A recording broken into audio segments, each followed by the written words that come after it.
Good evening, members of the council, and good evening, visitors, both near and afar. I hope you take something good away from this council meeting. Two things to perhaps reflect upon before we start our deliberations. Those of you who came in the front door will notice we're flying the St. George's flag, as today is St. George's Day. So let us all think that perhaps we should, as St. George, be focused on doing things good for our people. And for those who are more artistically inclined, it is also Shakespeare's birthday. So please, can we have our oratory a little higher standard, perhaps, than it sometimes sinks to in honour of our national bard? And with those two sweet things, could we just have a few moments of quiet reflection before we start to probably totally disobey my instructions?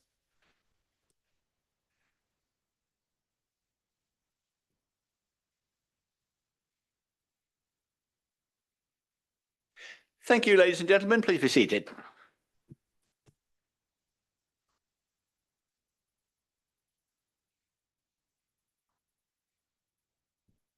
As usual, everybody, a few housekeeping points. You all now please raise your hand when you want to speak. You'll operate your own microphones and someone on the platform will recognize you. We are live streaming this meeting. And as I say, please don't say things that you will afterwards or your relatives will be embarrassed by. And we are using the electronic voting system, which I'm assuming you all know now. For is on the left, abstain in the middle, and against on the right. Speeches, as you know, are timed to 4 minutes and you'll get a 30-second warning. You may only speak once on each item in normal circumstances.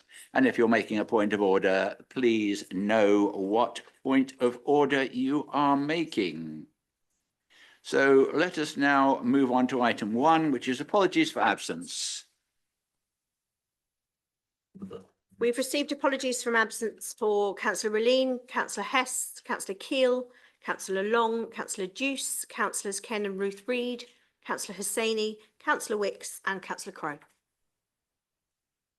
Thank you very much. Any additional apologies brought by councillors?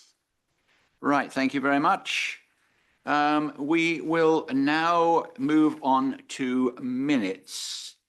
Basically, I would like to take the first 3 sets of minutes, being the 5th of February, the 4th of March and the 18th of March, being our budget reserve and extraordinary meetings as an item together, as there are things that perhaps need to be said before we look at the minutes of the 25th of March.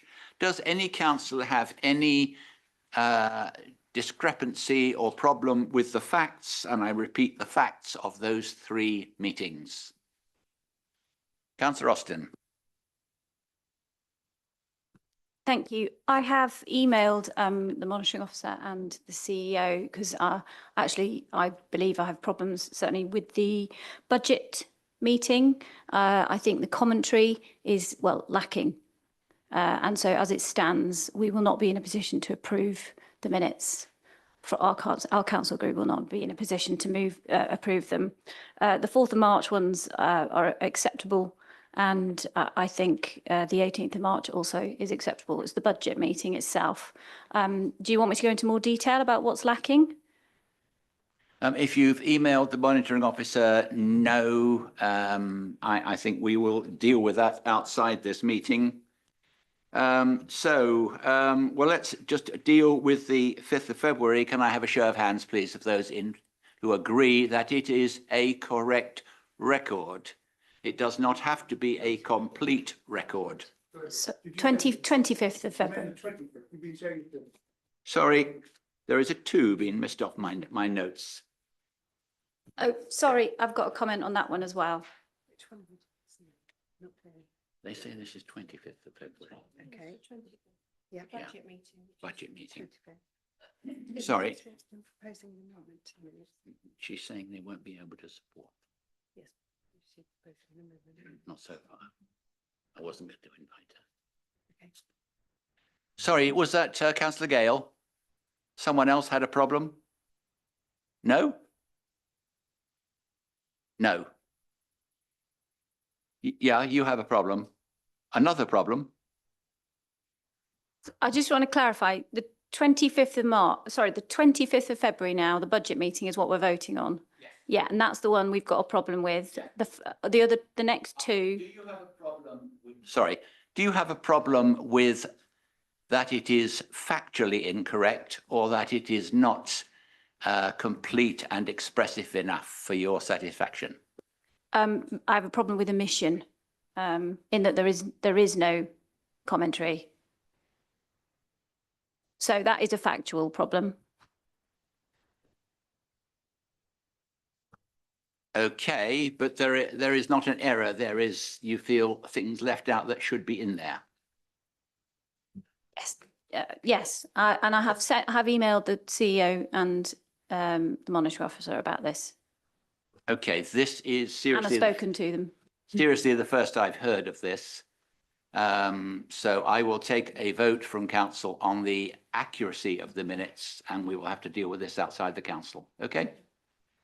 So those who deem them a accurate record, 25th of February only, please show.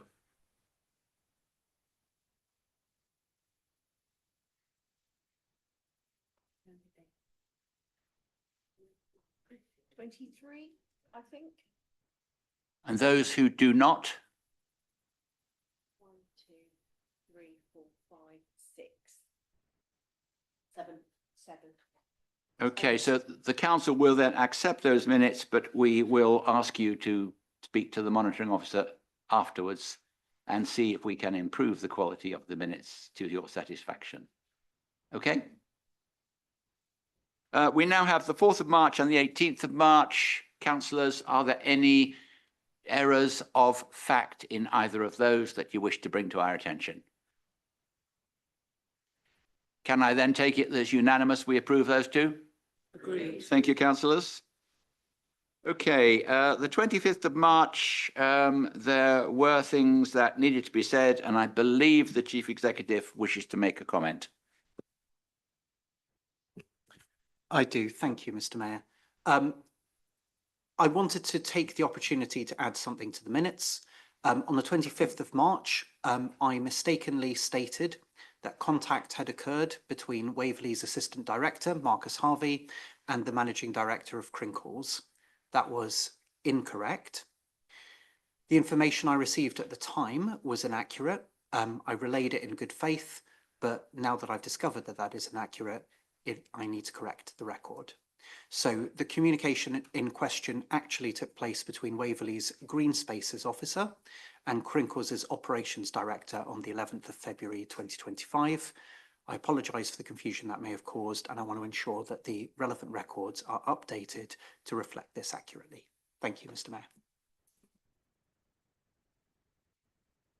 Right, thank you, Chief Executive. The way we normally deal with this is we put a rider on the minutes saying that a correction has been made, and the correction will appear in print in the minutes of this meeting, so that there is a tie-up between those minutes and these minutes.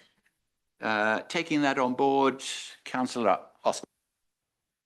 Sorry, can I add to this before we agree or disagree, or are you just doing that one first? I have a comment. Yeah. So I have a comment on that as well. First of all, spelling error. Councillor Hyman is not spelt that way, and I think he possibly would find it offensive the way that it has been spelt. And secondly, there is a further omission in the debate. That there was no mention of repeated query by numerous councillors as to why the £1 million capital expenditure was not included in the budget. I think that that is a serious omission, and I would like to propose that that amendment is also added to the minutes. Thank you. Councillors, are you content with that? Seconder? Councillor Coburn? Are you content with that, councillors? Okay. With those riders, are the minutes acceptable? Agreed? Thank you very much. Okay, we are then on to item 3, declarations of interest. None received before the meeting. Any to be declared now, councillors? Right, thank you very much. We now come on to announcements. I have but a few. I've already mentioned it's St. George's Day. I'll just pick out a couple of things that I have been to. The Haslemere Mayor graciously invited me to his garden party, which due to the weather we had to hold inside, but was an enjoyable affair. The other day, in fact, on Monday, bank holiday, the Farnham Rugby Club and the Farnham Football Club had an open-top bus parade through town, as both of them have won their divisions and are being promoted, which is the first time this has happened in Farnham's history. And I had my charity concert at Farnham Castle, which, although the total audience was slightly disappointingly low, the actual concert was an excellent concert and everybody enjoyed it.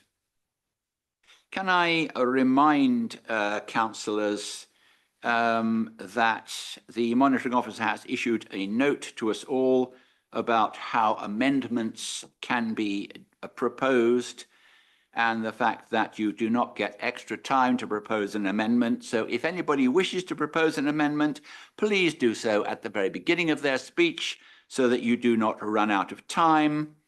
At the last meeting, I exercised my discretion. I am probably not going to be inclined to do that today.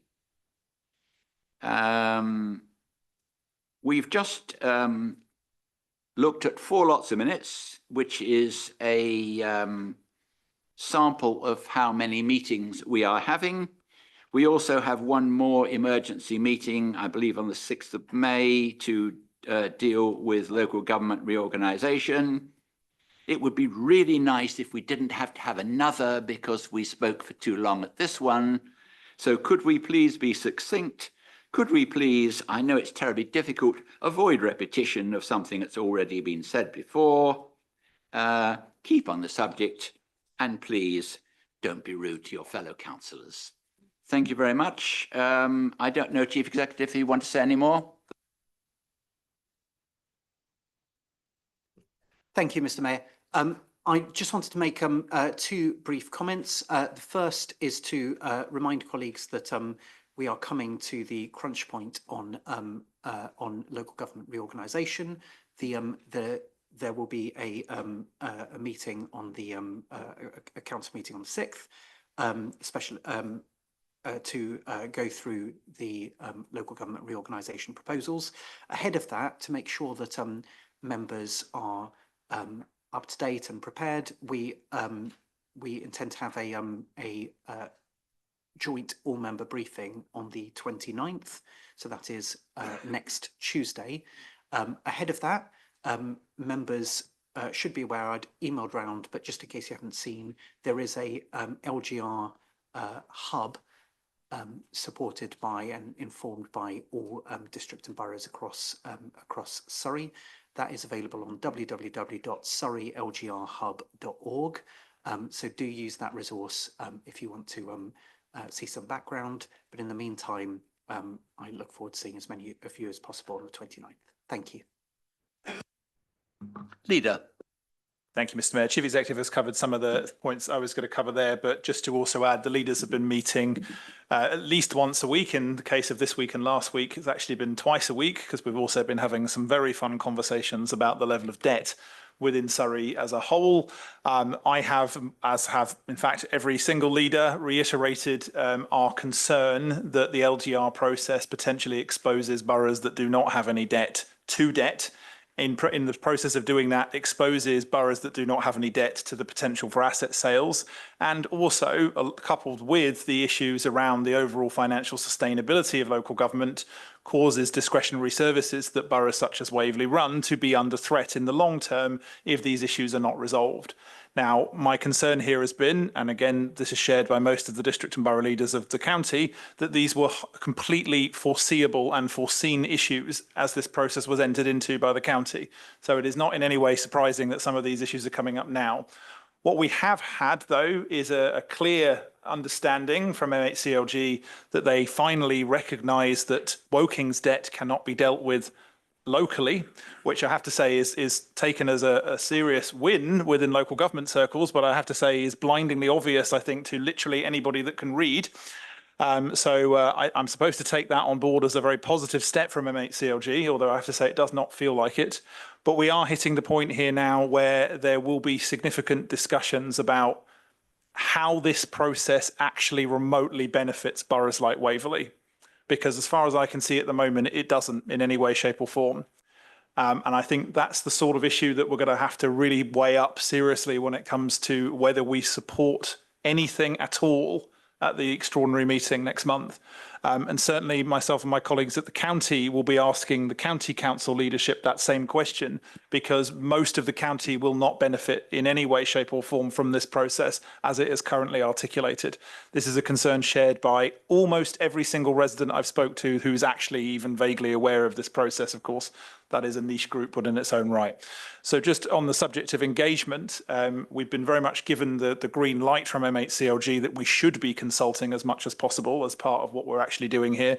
Our recent survey that was supported by the vast majority of the districts and boroughs was hosted by Waverley and concluded on the 20th. I think we're going through the analysis of the results now, but broadly something in the order of 60% of respondents were in favour of a 3-unitary model. And the thing that they considered the most important when thinking about this process at all was keeping local government local, which again won't be a great deal of surprise to many of you in this room, but it's good to see some official official data on this. Once we've done all of the number crunching and putting it into a nice presentable format, all of that data will be released into the public domain, along with a press release from Waverley and probably the same from all of the other districts and boroughs. We meet again for another 2 hours tomorrow, and of course this changes week by week. If anything material has changed, I'll do another update, but otherwise I'll wait till the lovely session we have on the 29th, which we should have, all being well, pretty much complete papers to share the content of. Other than that, then, Mr. Mayor, I'll stop for this evening. So thank you. Thank you very much. Okay, thank you very much. We will then move on to public questions. There are 5 public questions that have been printed and so do not need to be read out. The first question is from Mr. R. Wingfield. It has been answered in writing by Councillor Townsend. Councillor Townsend, do you wish to add anything to what you've already said? No, thank you, Mr. Mayor. Thank you. Mr. Wingfield, do you wish to ask a supplementary question? Fine. The second question is from Mrs. J. Wingfield. It is again published and answered in writing by Councillor Liz Townsend. Do you wish to add anything, Councillor Townsend? No, thank you, Mr. Mayor. And if Mrs. Wingfield is here, no. You are at liberty to ask a supplementary question if you wish. Okay, let us go on to question 3 from Mark Pateman. Again, this is published and there is a very long answer from Councillor Townsend. Councillor Townsend, do you wish to add anything? No, Mr. Mayor. Mr. Pateman, if you're here, do you wish to ask a supplementary? Thank you very much. On to number 4 from Mrs. Corinne Colvin. Again, this is published and there is a response from Councillor Townsend. Councillor Townsend, do you wish to add it? No, thank you, Mr. Mayor. And Mrs. Colvin, if you're here, do you wish to ask a supplementary? Right, thank you very much. Question 5 is from Mr. Daniel Kozil, which is again printed, and you have seen a printed reply from the leader. Leader, do you wish to add anything? Only that it's regrettable that this tree isn't on our land because it's in my ward and I would have liked to have dealt with it, but it is unfortunately not. Thank you. Mr. Kozil, do you wish to ask a supplementary? Thank you very much. We now have 5 questions that were... These 3. Yeah, thank you. That were not published. The first one is from Mr. Ian Colvin. I gather, Mr. Colvin, you are here, so please ask your question.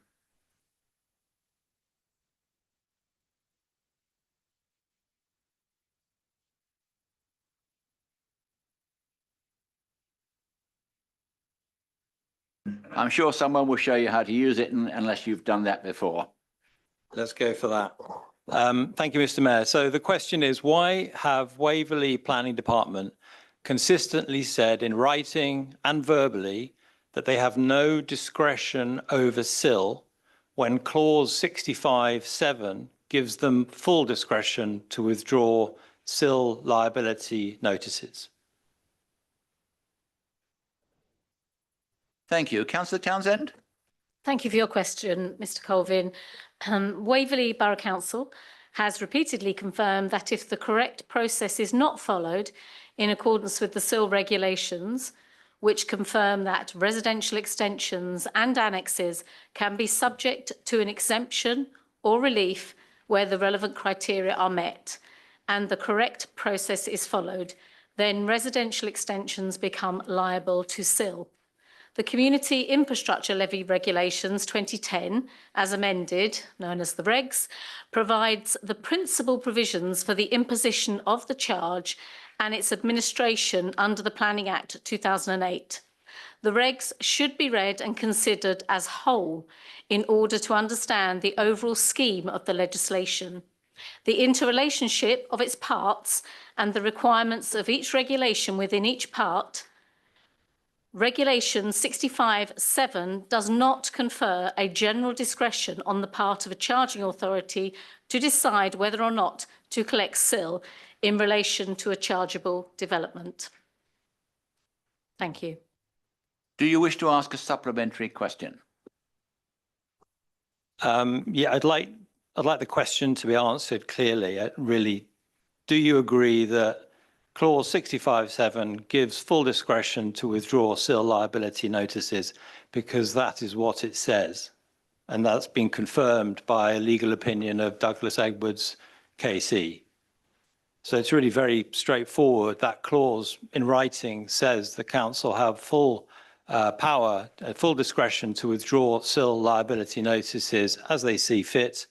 And I just would like you to acknowledge what is in writing in the regulations, please. Councillor. Thank you, Mr. Mayor. I did answer that, Mr. Colvin. It may not be the answer that you wanted to receive. However, Regulation 65(7) does not confer a general discretion on the part of charging authority to decide whether or not to collect SIL in relation to a chargeable development. Thank you, Mr. Mayor. Thank you. The next question is from Helen Grant, who I think is here. No, I'm afraid you can't. Helen Grant?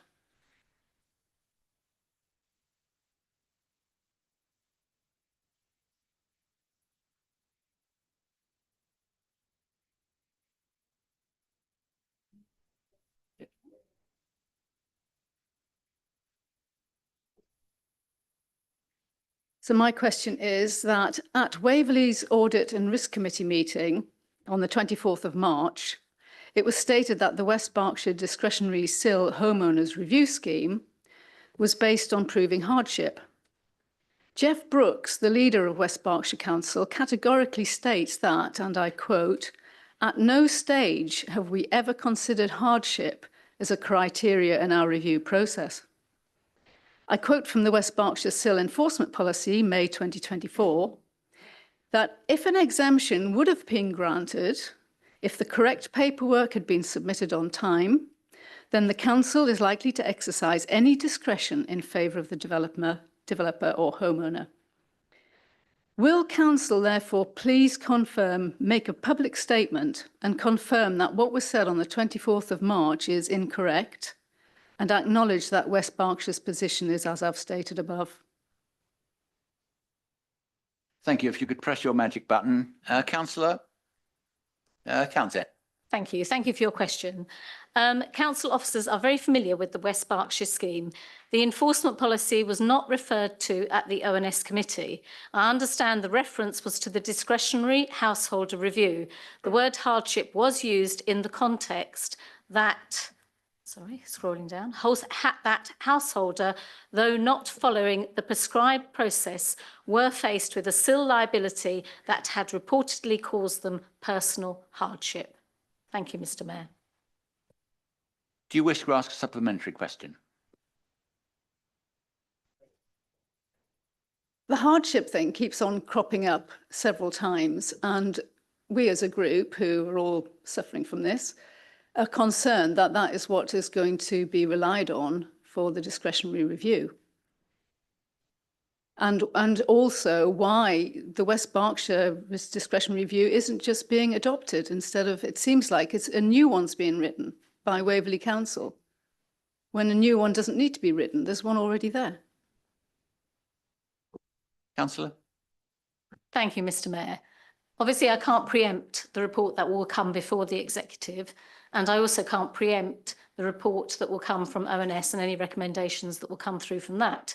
So we will have to wait until those reports come through. Thank you. Thank you, Mr. Mayor. Thank you. The next question I have is from Steve Daly.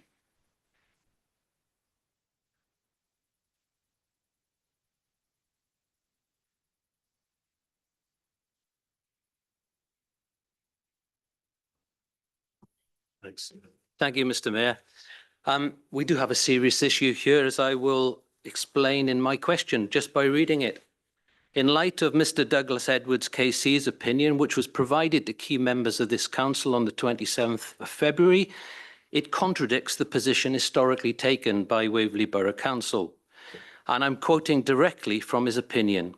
Will this council publicly acknowledge that it does have full discretionary powers under SIL Regulation 65, to withdraw liability notices for wherever it deems appropriate to do so? It has a duty to act responsibly and not to pursue, where to pursue a liability would give rise to unacceptable hardship, be disproportionate or oppressive, including circumstances that may include where a house owner has inadvertently admitted to submit a claim for exemption for a residential annex or extension at the appropriate time before development commenced.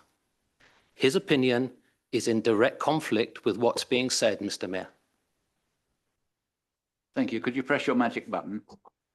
Thank you, Mr. Daly. That is quite different from the quote I had here. But I will ask the portfolio holder to answer it, but she may wish to do that by written reply. Thank you, Mr. Mayor. I did have a copy of a question that Mr. Daly put forward, which was about the powers under SIL Regulation 65(7), which I did answer just previously in my response to Mr. Colvin. Mr. Mayor, would you like me to repeat that answer? I am but the humble servant of the council. Would you be content for that, or would you like it repeated, sir? I don't think it need to repeat it. Okay, well, I would refer to my answer to Mr. Colvin, but I would also say that whilst the council can bear a personal legal opinion in mind, this has been provided to an individual in response to a specific request. It is a view provided to inform the addressee based on the information provided at that time. Thank you, Mr. Mayor. Mr. Daly, do you wish to ask a supplementary question? Mr. Mayor, I'd refer back to the executive committee meeting of, I believe, the 1st of April, where Councillor Paul Follows did go on public record to say that he believes that Regulation 65(7) does grant the full council powers. And I would just have one request as my supplementary question. Would this council please just adopt the West Berkshire SIL enforcement policy, because this injustice just goes away if you do so. We don't need more committees, more meetings, more discussion, more policies to sort the injustice. Just adopt this one policy, please. I will leave it here. I think you've all got copies of it, but I will leave it. Thank you. Thank you, Mr. Daly. Mr. Mayor, can I just make a brief comment to Mr. Daly? Yes. We have to go through our committee process. You know, that is just the way it is in councils. The report has to come to executive. That's the way it has to be legally done. It then has been asked, ONS have asked to look at it, which they're perfectly entitled to do that. We have to look at their recommendations. So I'm afraid it has to go through a process, and then I cannot preempt what that process will be. Thank you. Thank you, Mr. Mayor. Thank you. I have a question from Janian Crawford, who I understand is not here. I will therefore read the question.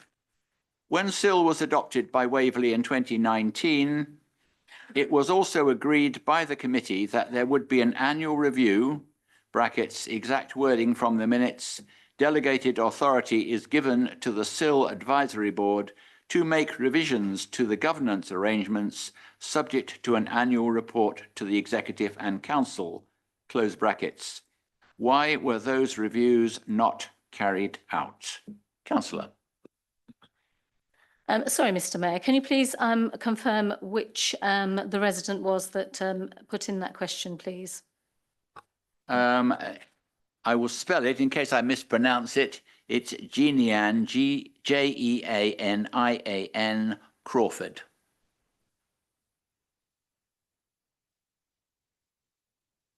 I have a question from a Mr. John Crawford. That's the next one. Okay, I don't have that previous question. I'm sorry, Mr. Mayor, I'll have to provide a written response to that one. Okay, thank you. The next one I have is from John Crawford. It appears that Waverley Borough Council is making the choice to write its own homeowner discretionary review process rather than simply adopting the West Berks ready-made one.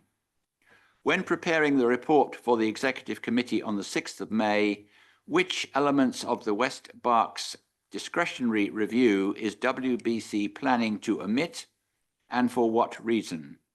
Or will Council reassure the public there is every intention that WBC's discretionary reviews will follow the West Berks homeowner discretionary review framework? Councillor. Thank you, Mr. Mayor. This is similar to the question from Mr. Wingfield. And I have to say, as I have said in answer to other questions, the report will be published and will be considered now by ONS, which is the date is yet to be confirmed. Then it will come to the executive at its meeting, currently proposed to be the 13th of May, 2025. The report will set out the recommendations to the executive for them to consider in light of the advice of officers contained within the report. I am unable to preempt the contents of this report and its recommendations or any recommendations that we might get from the Overview and Scrutiny Committee at this time. Thank you, Mr. Mayor. Thank you, Councillor. That is the end of questions from members of the public. We then move on to agenda item 6, questions from councillors, and there is a question from Councillor Carol Coburn, which is printed in our papers, and there is a response. I believe that came from the leader. Do you wish to add anything to your response? Just to confirm that this is being dealt with by officers at the moment. It's coming to council on the 15th of July, as stated in the question. We have to do the processing of the consultation responses, of which some of them are responses to qualitative statements and some of them are quantitative statements. So it does take some processing to get them all in order so we can put the report to council. So it is coming. Councillor Coburn, do you wish to ask a supplementary? Just whether we could have an indication of the percentage, say, who replied. I just have no idea what's going on. And I appreciate that you have to analyse the responses from a consultation. And I appreciate the delay, but was that because there were hundreds of people who replied or because the process is very thorough? I think it's a bit of both. We had quite a few replies, but it's honestly council consultations. There's not hordes and hordes of replies, but we do want to make sure that everybody who did take the time to reply is properly represented. We also need to put it into a proper report on all of the other things. So it's a bit of procedural, but also a bit of quantity. Thank you, Leader. I now have a question from Councillor Atkins, which is not printed in your papers. Councillor Atkins, would you like to read your question?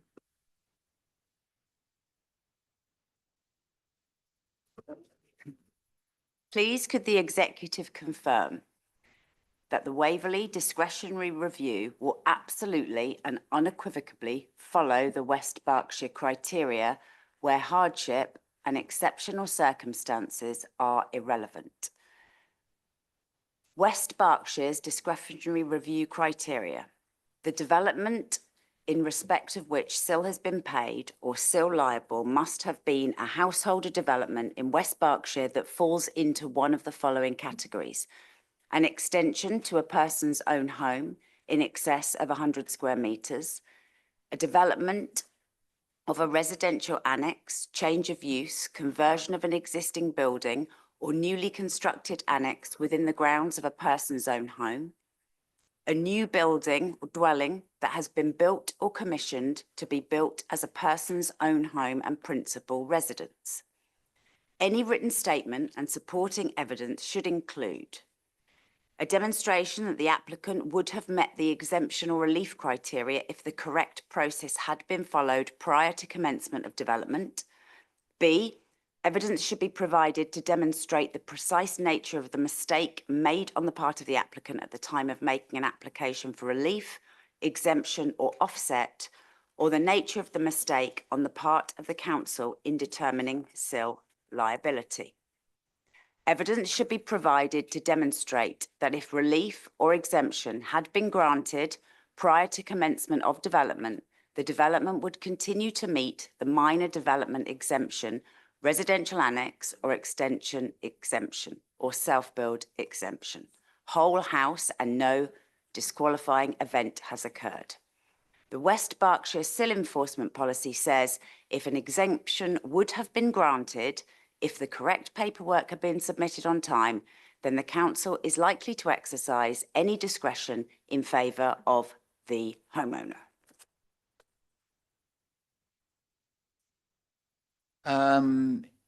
Which one's picking this one up? Councillor Townsend. Thank you, Mr. Mayor, and thank you for your question, Councillor Atkins. And I am at risk of repeating myself, Mr. Mayor, as Councillor Atkins knows the process of the council. A report will be published and will be considered now by ONS on a date to be confirmed. Then it will be sent to executive at its meeting, currently proposed to be the 13th of May 2025. The report will set out recommendations to the executive for them to consider in light of the advice of officers contained within the report. I'm unable to preempt the contents of this report and its recommendations or any recommendations from the Overview and Scrutiny Committee, at this time. Thank you, Mr. Mayor. Thank you, Councillor. Councillor Atkins, do you wish to raise a supplementary question? I see little point. Right, thank you. We will then move forward. There has been a lot of discussion about various points on the agenda. I am therefore using my mayoral prerogative under Rule 3.2 to vary the order of business for this meeting. Specifically, item 12 motions will be moved to the start of the formal debate and will be taken directly after item 6, which we have just done, immediately I have finished speaking. In order to efficiently do things, I am moving the third motion, which is to rescind council business at the last meeting, to be the first motion to be discussed. I am also moving items 8 and 9 that contain a number of pink papers which may necessitate going into exempt to the end of the agenda, and they will be discussed after item 11.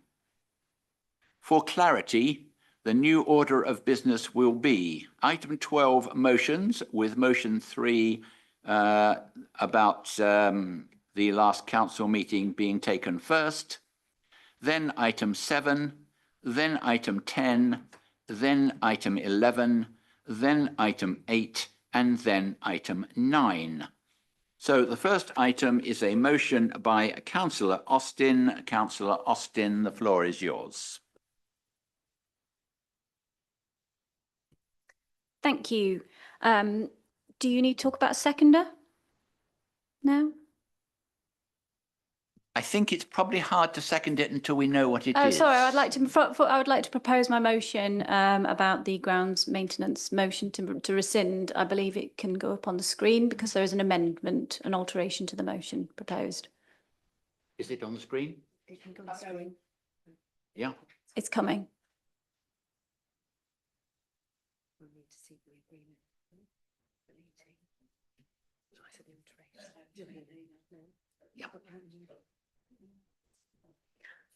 Okay, thanks. You will have seen. You have Yeah. a seconder then? I do have a seconder. Please second, Mr. Mayor. Okay, I understand this is an alteration of the motion. I therefore need to seek agreement from council for the motion to be altered. May I have that by acclamation? Thank you very much, Councillor Atkins. Austin. Okay. Councillor Austin, I will get it right one day. Actually, you're sacking me at the next meeting, so you'll get away with it. Yeah, there we go. This motion, as you will have seen from the leader's email today and my email, we are altering this motion because it is agreed now that the decision is to be rescinded and relooked at. I'm pleased to confirm that therefore the whole item on grounds maintenance will go back to the executive and to council and to for a redecision, and there will be a proper scrutiny process. This follows weeks of evidence gathering and work from me and my undersigned councillors, much correspondence with our statutory officers, and I would like to thank them all publicly for their support to me on this item. Thank you to those 12 councillors undersigned who supported the original motion to rescind, also the support from Councillor Jerry Hyman and other councillors who have privately contacted me, very concerned about the decision made on the grounds maintenance capital expenditure in the last meeting. I just want to be clear with you all. Putting forward this motion to rescind was never about the substantive decision on the grounds maintenance capital expenditure itself, and it is certainly not about the politics. We have brought this forward together because we value honesty in our dealings. We value and uphold doing business, council business, the right way, transparently and openly. What was in question here was honesty from councillors, and actually from officers, well, certainly what was in the reports, whether our decision-making process was robust and whether councillors had been provided with sufficient appropriate information that they could rely on. Together, we reached and passed a high evidential threshold, demonstrating to officers that insufficient and inaccurate information was provided to members, and that the principles of decision-making were not complied with. Following this process, our statutory officers now agree this decision was not safe and could have potentially been open to challenge. So I'd like to thank the officers for their support on this. I hope as a council lessons have been learned here. My personal motive has always been that as a council we need to demonstrate we conduct our business properly on behalf of those who have elected us. I'm pleased, therefore, to move the above altered motion so that the decision to rescind is recorded. I'm hoping there will be little need for debate, and so I will ask, if possible, if our next speaker could consider proposing we move to an immediate vote. Thank you. Have you confirmed you will second it? I am confirmed I'll second it. And, I presume you would wish to reserve your speech? No, I'll speak now and then I'll do exactly as Councillor Austin has proposed and propose we move to the vote. I will just very quickly say I do just take issue slightly with the issue about honesty from councillors. I don't think there's been any attempt here from councillors to do anything other than relay information that was given to them in good faith as well. Now, one of the things that I've been doing over the course of the last couple of weeks as well is investigating some of the process by which some papers come through to executive and therefore make their progress through to council. Now, if there are areas where we as the executive do not get correct information, that information then becomes incorrect at council. and that does need to be dealt with. And I have asked officers to look at the root causes as to why that happened in that particular way. I have some suspicions in this particular case of those root causes, but it would be definitely inappropriate for me to go into them in a public room like this. It is something, though, that I am keen to explore, probably in an exempt session of ONS, so that members understand the rationale for my agreeing to a version of this amendment, of this motion in this way. Otherwise, though, I will just echo the thanks to senior officers and those members who have engaged in this process. And I will formally motion to move to the vote, Mr. Mayor. Councillor Goodrich. Mr. Mayor, as the seconder of the original motion, I was wanting to congratulate Councillor Austin for the hard work that she's put in to establish the strong grounds for rescission and put the leader in a position that he had no alternative but to agree this course of action. And perhaps using your analogy of St. George, she has slayed the dragon. I'm surprised. Councillor Goodrich, I'm happy for you to go on, but your leader did make a plea for a minimum debate and you're starting to open a few doors here. And I was then going on to say, I'm surprised that Councillor Williams hasn't apologised, but as we are all in agreement to rescind, I was going to propose, Mr. Mayor, a procedural motion to take an immediate vote.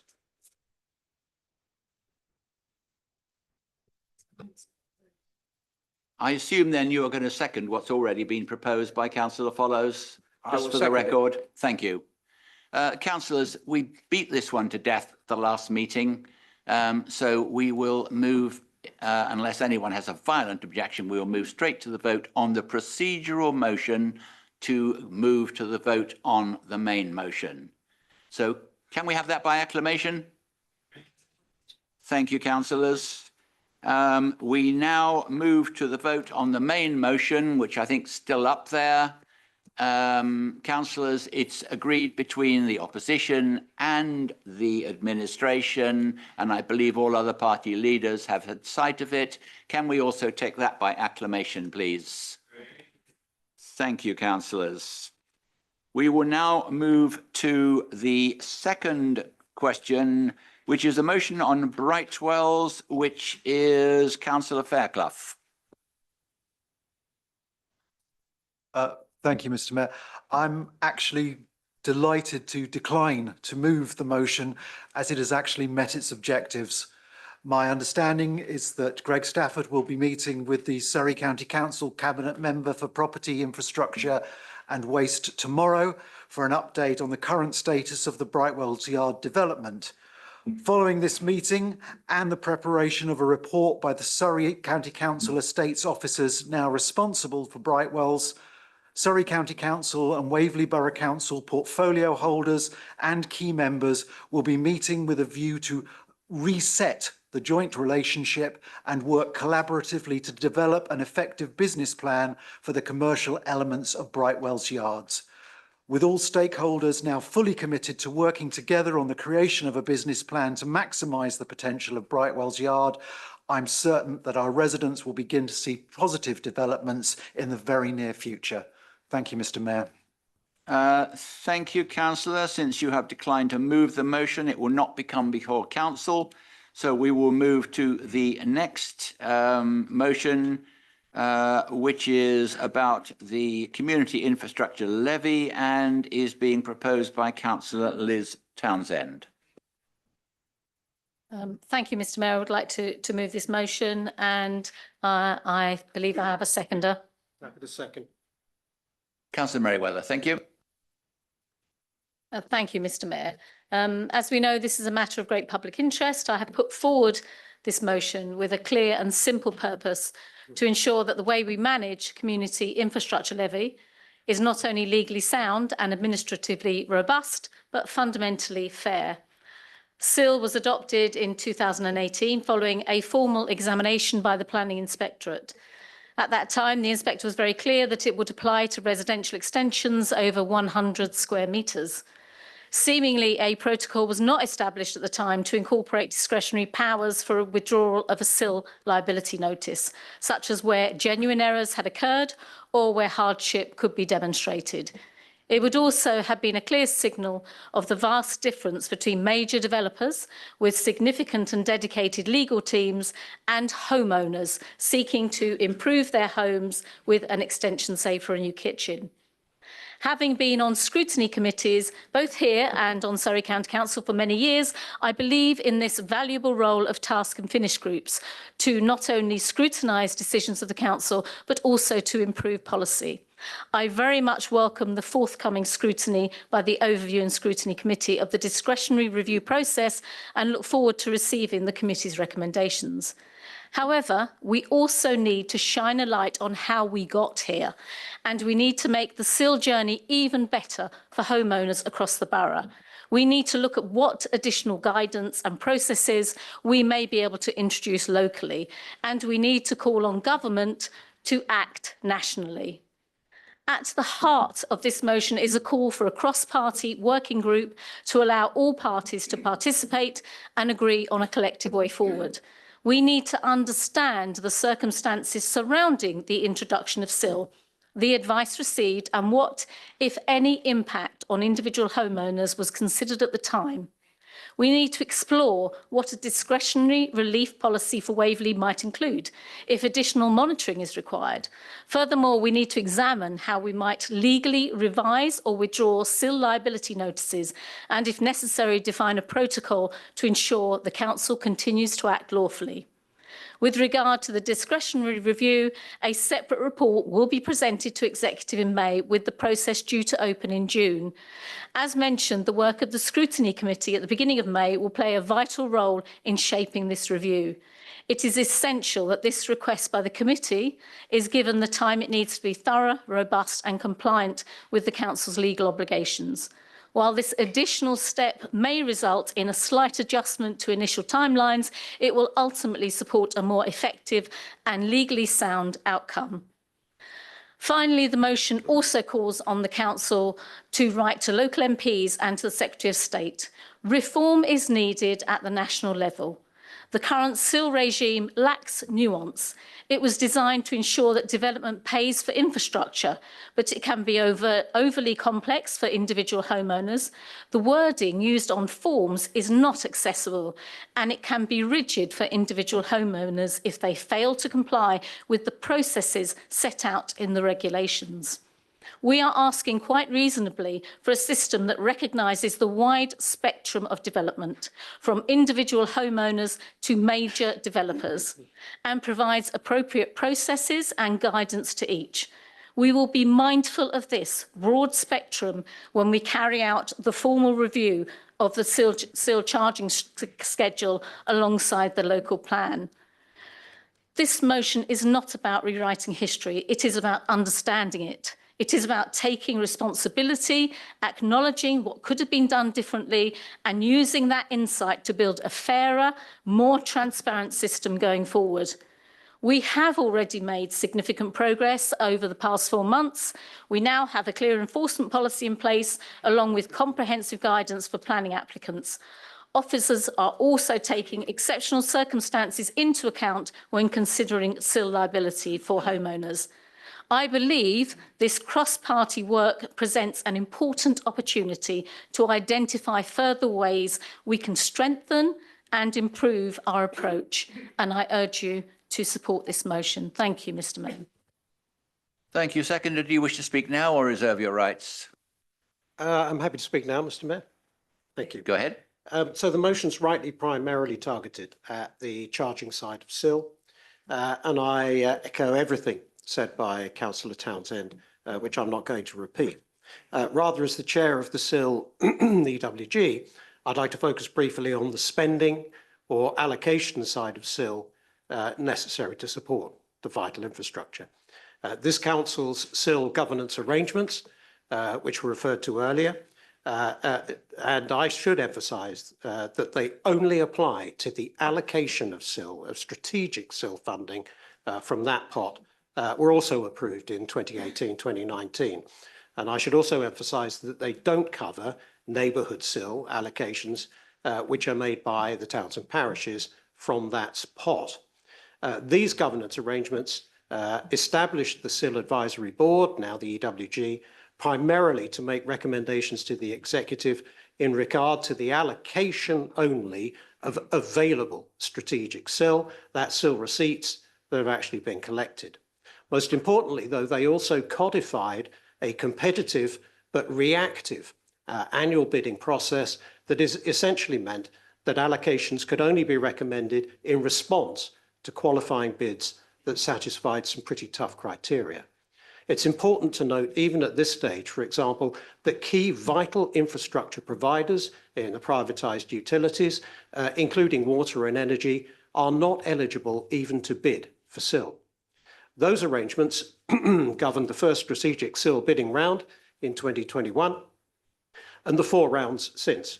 Each and every bid received, whether successful or not, has been publicly accounted for in the annual bidding round reports, and our public Execom SIL and Section 106 database accounts for every pound of SIL from cradle to grave to doubly ensure transparency. We've also had in place a highly skilled and proactive SIL support team of officers who provide every reasonable assistance to potential and actual bidders who seek it. The 2018 arrangements have been reviewed and revisions have been made, for example, to the bottom slicing for community SIL and to the bid scoring system. But even allowing for the disruptions caused by COVID, inflation, and other macroeconomic factors, the 2018 system has had enough time to bed in. The 24-25 strategic SIL bidding round that's just finished was the 5th such round of its kind under these inherited arrangements. Including those bids, we've now approved cumulative strategic SIL funding of nearly £18 million across 40 projects. After a very slow start, Surrey County Council is now the largest single strategic SIL recipient for projects from Farnham to Cranley, where strategic SIL's also been allocated to support Waverley's planned leisure centre. It's also extremely encouraging to see the health sector now catching up with schools for bids, perhaps on the back of this council's success in working with the NHS for the new central surgery and pharmacy also in Farnham. But 5 years in, the bids from the latest round still used barely half of the available pot being allocated, and it's a concern that this inherited, competitive and fragmented bidding process is not delivering the outcomes that our residents deserve, either in terms of the number or quality of bids. And we think that we can do better. So I am pleased that this motion doesn't forget the need to review and reform for a more proactive process for the allocation of strategic SIL, with the aim of better supporting infrastructure delivery while ensuring that fairness and flexibility are embedded in the system. I wish we could do the same for Section 106, but for the time being, I'm glad to second this motion for SIL. Thank you. Thank you. Councillors. Councillor Hyman. Actually, I think that Councillor Martin or Councillor Atkins was by a long way before me, so whichever of those was first, let them go.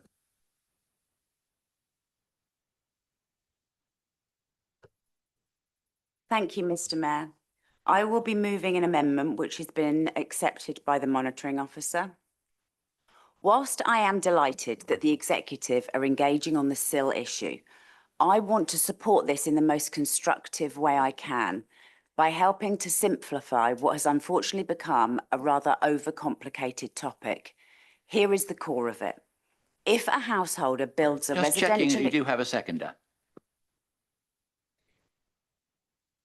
If a householder builds a residential extension, an annex, or even a new home, and the total floor space is over 100 square metres, then they're eligible for householder exemption from SIL if they fill the forms incorrectly and live in the property for 3 years.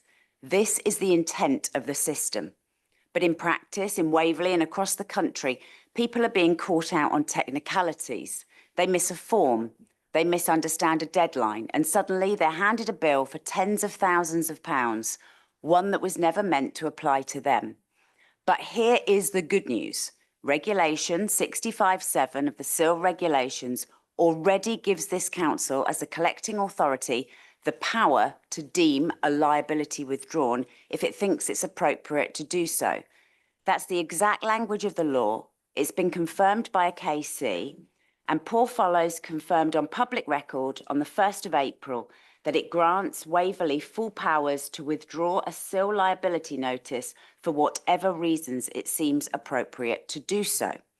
This is a broad administrative power and allows councils to act with common sense and compassion to clean the slate in cases of genuine procedural error like missed deadlines or misunderstood forms, especially when the person would have otherwise qualified for relief or exemption. The key point I'm trying to make is we have the power already to fix these situations, and you all voted for them in line with West Berkshire. I cannot stress enough that introducing an exceptional circumstances policy risks complicating things, because exceptional circumstances policies are designed for hardship-based relief, which really isn't the point here. We're not debating whether someone is in financial difficulty. We're talking about homeowners and self-builders who followed the rules in spirit and got caught out on process.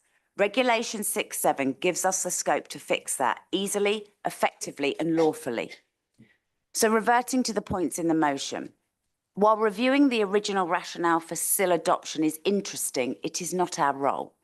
An exceptional circumstances policy isn't necessary, as Reg 65(7) gives us broader, simpler discretion already, and legal routes for mitigation are already covered in Reg 65(7). I'm asking the council to be pragmatic, sympathetic and proactive in recognising and using the discretion we already hold. In short, let's focus on using the powers we have rather than drafting new ones. Let's avoid making policy when we already have the legal tools to do the right thing. And above all, let's support our residents with fairness and clarity, not bureaucracy. This is good collective governance. Thank you. Thank you. Do your seconder wish to speak now or reserve? I'm happy to reserve. Thank you. I have Councillor Barker-Lomax, followed by Councillor Hyman, followed by the leader. Just hold horses 1 sec, please.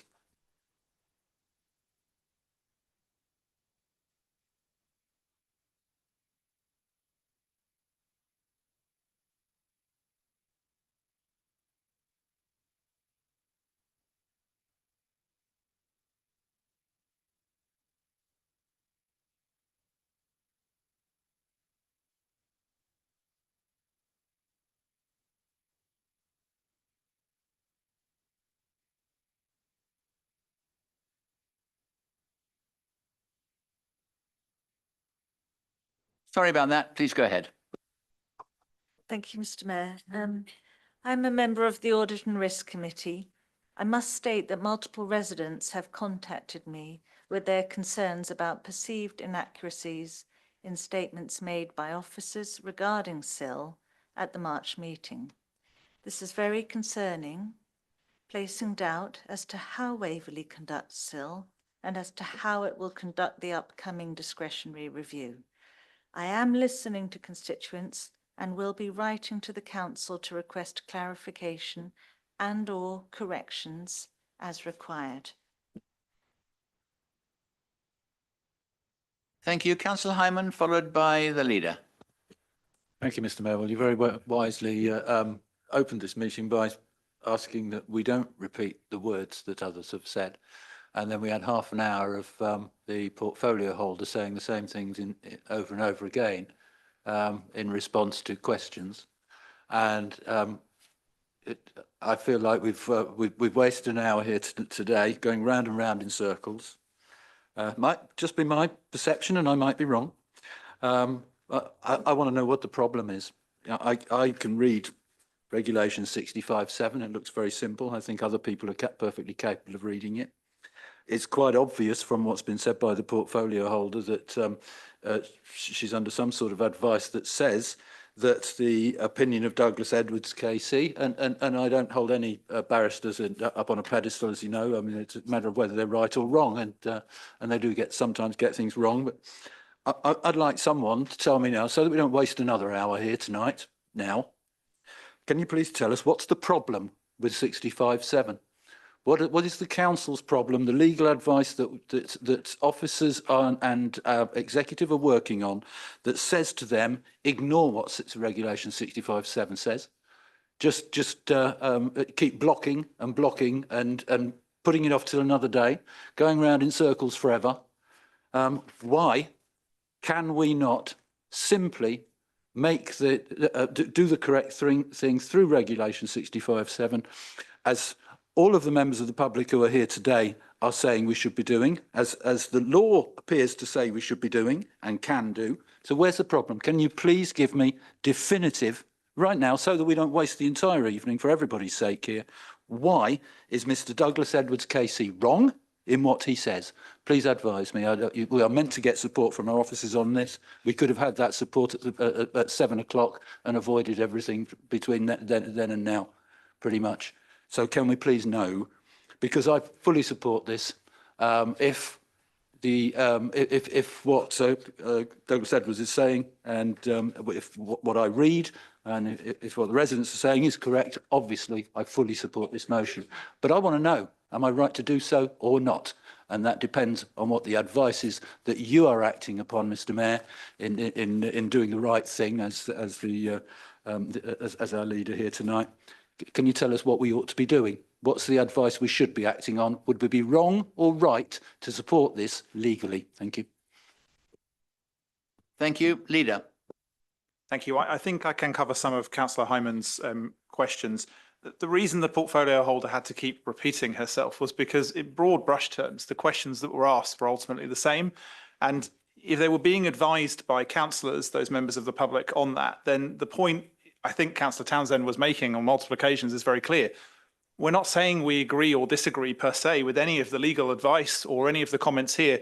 We're saying that there is a paper coming to the executive, which will go to the ONS committee first, and I then think comes back to full council. And because we have to follow the processes of council, it has to come through that process first. We can't just enact Mr. Mayor, this is repetition again and again and again. Thank Can you, you answer the Councillor. question, Allow please? me, please, to moderate the room.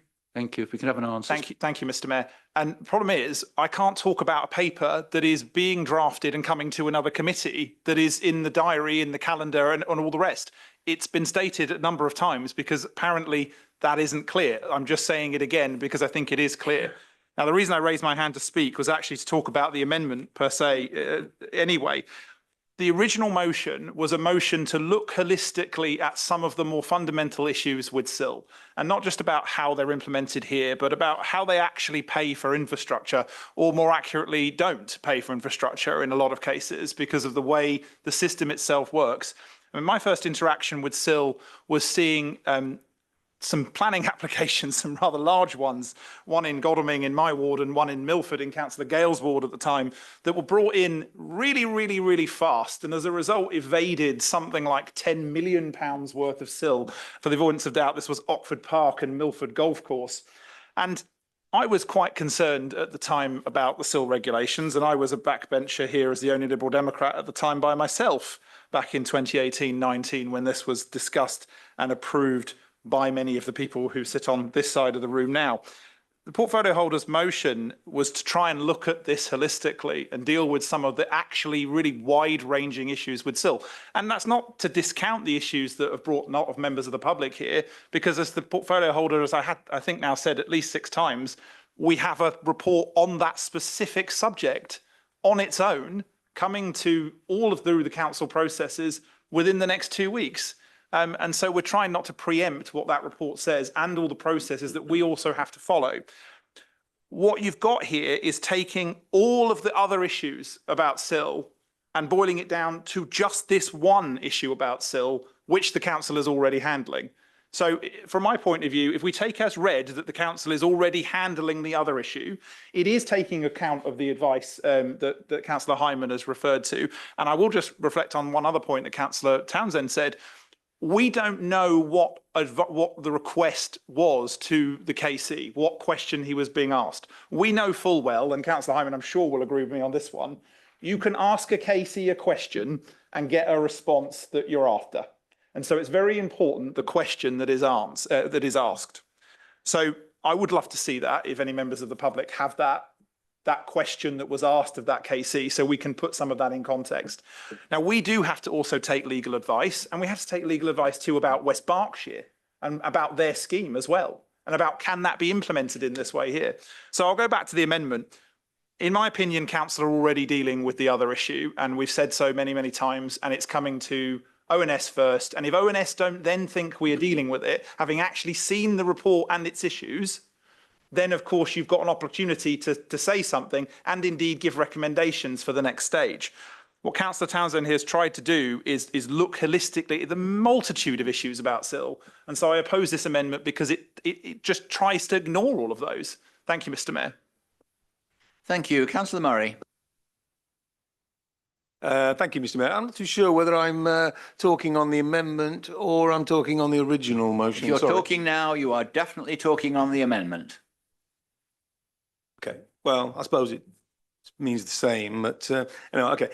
So, although I welcome the executive's engagement on this very crucial issue, I don't think we need yet another committee to address the injustices of our residents are facing. These residents have waited far too long for their cases to be reviewed, and as can be clearly seen by letters and speakers we saw and heard earlier. This is something the council agreed unanimously back in January. We don't need more process. We need progress. And this feels like a classic case of kicking the issue into the long grass. It's what councils do, setting up a committee to avoid making a difficult decision. And meanwhile, real people continue to suffer. So I urge this council, whether it be ONS, whether it be the executive, whether it be when it comes to full council, to take inspiration from Jeff Brooks, the leader of West Berkshire, who faced the same issue we're facing now. And he said quite rightly, it's a disgrace and we're going to fix it. So that's real leadership. So let's stop delaying. Let's just fix it for these people. It's within our power, and I know it is. So please think carefully about what these people, I've met some of these people. They're at the end of their tether. It is really, really worrying. I spoke to my wife about it. If it was my wife, she would be in tears. I'd have to console her. These people are in massive, massive debt and being threatened with court action. It really is a disgrace. And I urge you all to engage in it if you're not engaged in it, because it is really, really important. Thank you. Thank you. Councillor Denis. Thank you, Mr. Mayor. I would like to thank Councillor Townsend for acknowledging the issues with SIL, which have developed during her time as portfolio holder. I was portfolio holder for a short time in 2018, so I think I need to give a bit of clarity here. So SIL commenced on the 1st of March 2019, but been discussed for over 2 years. So in early May 2019, the current led coalition executive took over and has been in charge of SIL since. So the Conservatives were in charge of SIL for 8 weeks. So to date, Waverley's SIL Exocom system shows us a total of £71,756,151 of SIL liability notices that have been issued. So in the 8 weeks Conservative controlled period, 3 SIL liability notices were issued, totaling 233,910. That is 0.23 of the total notices issued. In the 6 years since the Lib Dem-led administration has been in charge, 71.522 million liability notices have been issued, which is 99.77% of the total notices issued. The Conservatives set up the SIL Advisory Board. The notes from the SIL Advisory Board recommends and the overview and scrutiny recommendations in early 2019 all were adopted in 2019 by the Executive and full Council. And there were two main recommendations. So in 2019, it was agreed that the governance arrangements would be reviewed if SIL was not working.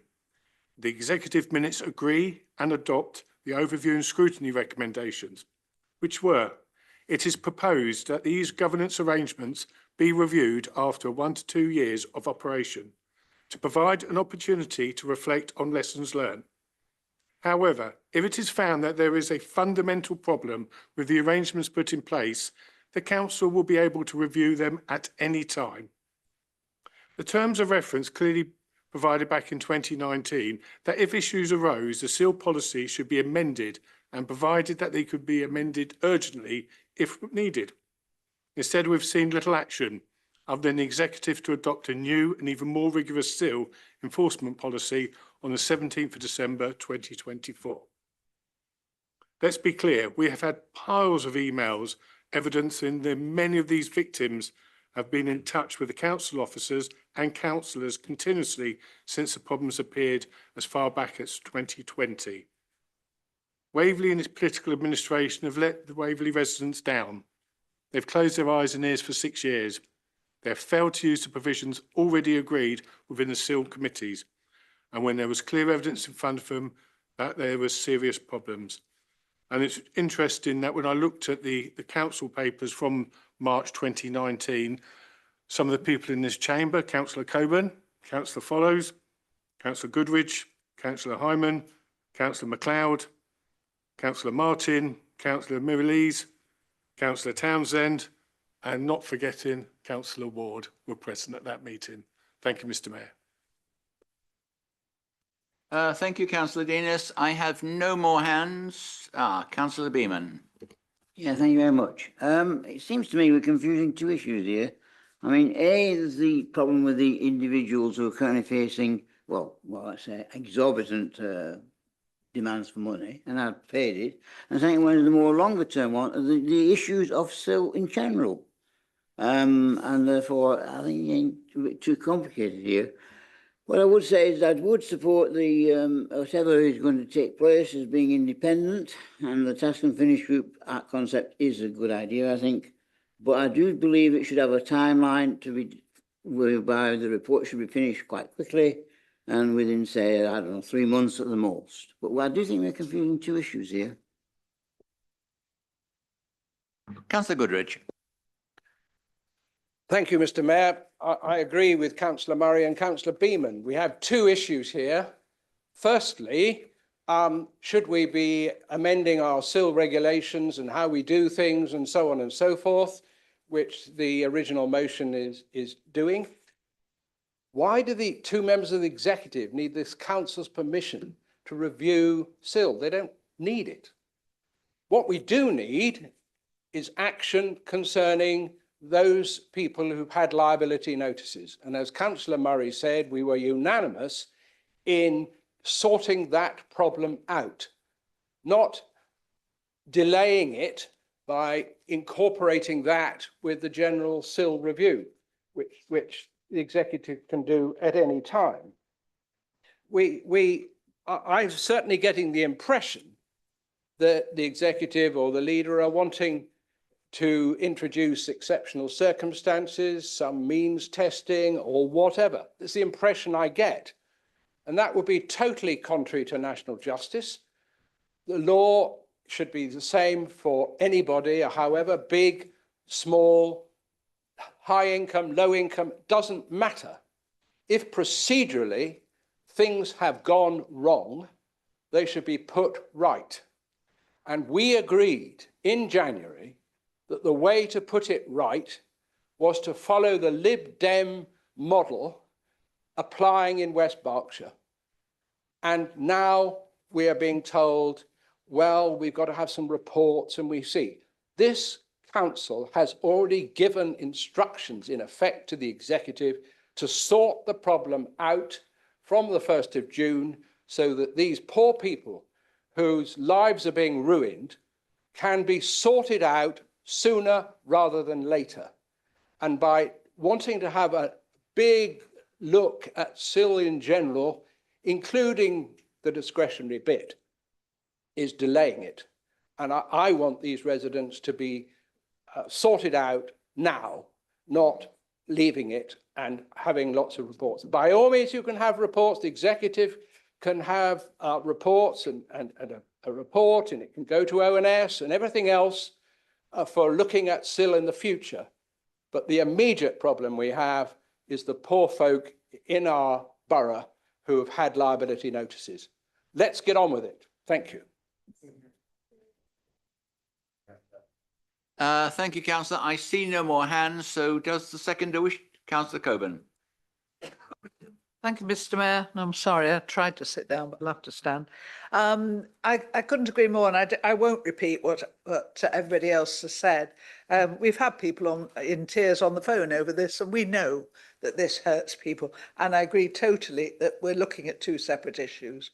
One, sorting out the injustice, and two, sorting out the whole of SIL if you want to do it. My question really is, to be totally different, is why is it an executive working group?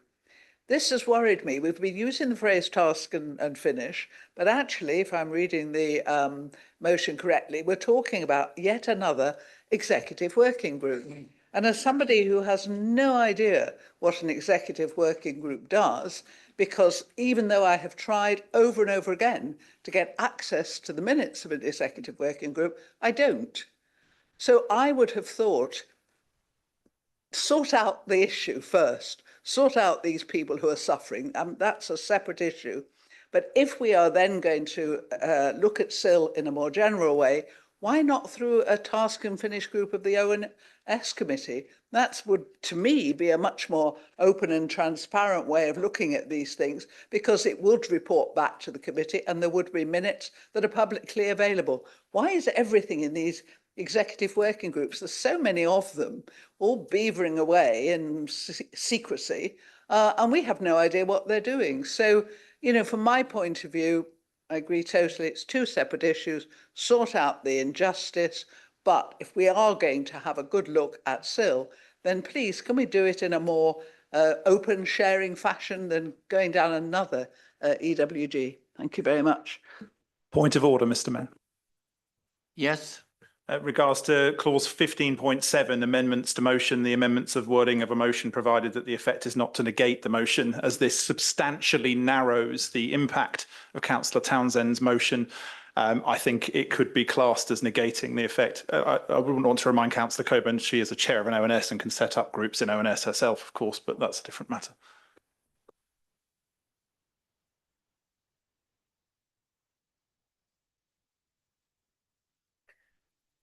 Thank you, Councillor Follows, for the query. Through you, Mr. Mayor, I don't believe it does negate the motion.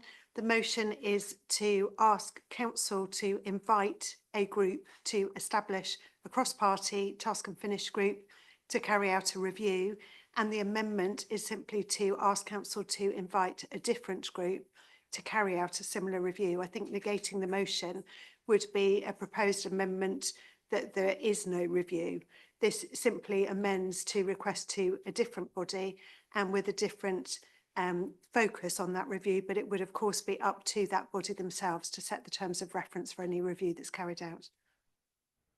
Thank you. Thank you. Before I call on the seconder, does anyone else wish to speak? Seconder.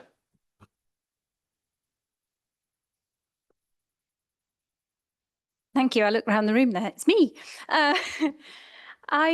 I believe this amendment reasonably and openly deals with some of the concerns raised in the motion, because the tone of the motion is sadly straight out of the Lib Dem playbook, where it is always someone else's fault. As we have discussed today, this Liberal Democrat-led administration has issued a 99.7% of SIL liability notices to date, and has all this time had the powers to deal or change the SIL policy. They could have done it at any time. They haven't. You've been sent the KC report and criteria many times, Councillor Follows, and all members of the executive. Sadly, you've not responded to any of the emails sent by these victims. Now, let us look forwards. This issue is too important to play petty politics. This is people's lives. It's their physical and mental health. It is the roof over their heads.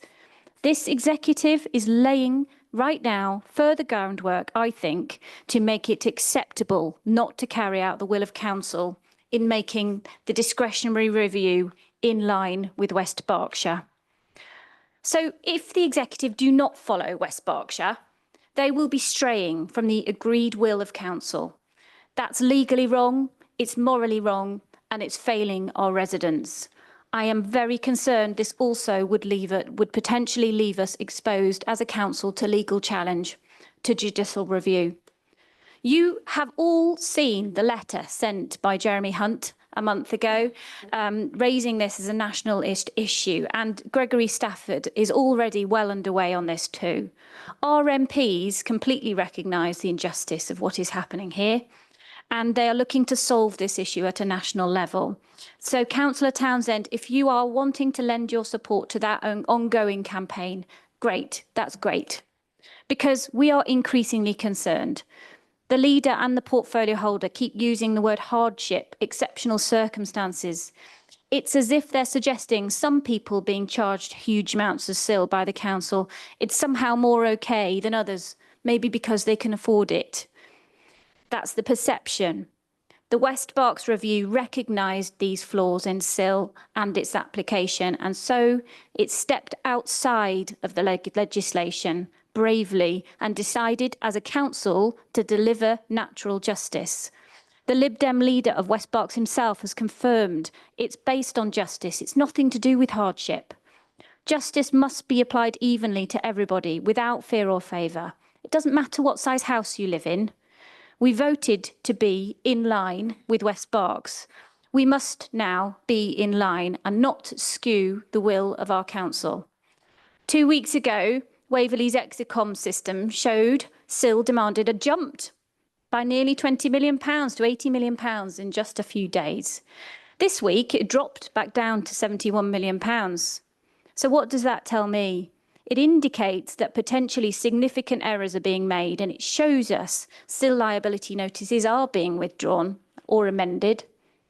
Finally, this amendment deals with appropriate scrutiny. This is so important. Officers and councillors all acknowledge scrutiny is not working as well as it should at Waverley. So why does this executive like to hoard information, keep it private? We have 9 executive working groups. They serve only to inform the executive, not council, not the public. So let's vote for this amendment. Please do what's right tonight. Let's get on with it. Thank you. Thank you. Councillor Barker-Lomax, you have the opportunity to sum up. Apologise, Councillor Atkins. Thank you, Mr. Mayor. West Berkshire. Wait one. Did I miss you out? Were you indicating? No? Through you, Mr. Mayor, Yeah. as the proposer of the original motion, she has a right are to quite right. reply at the end of the debate on the amendment. You're quite right. My apologies. You have the right to say something.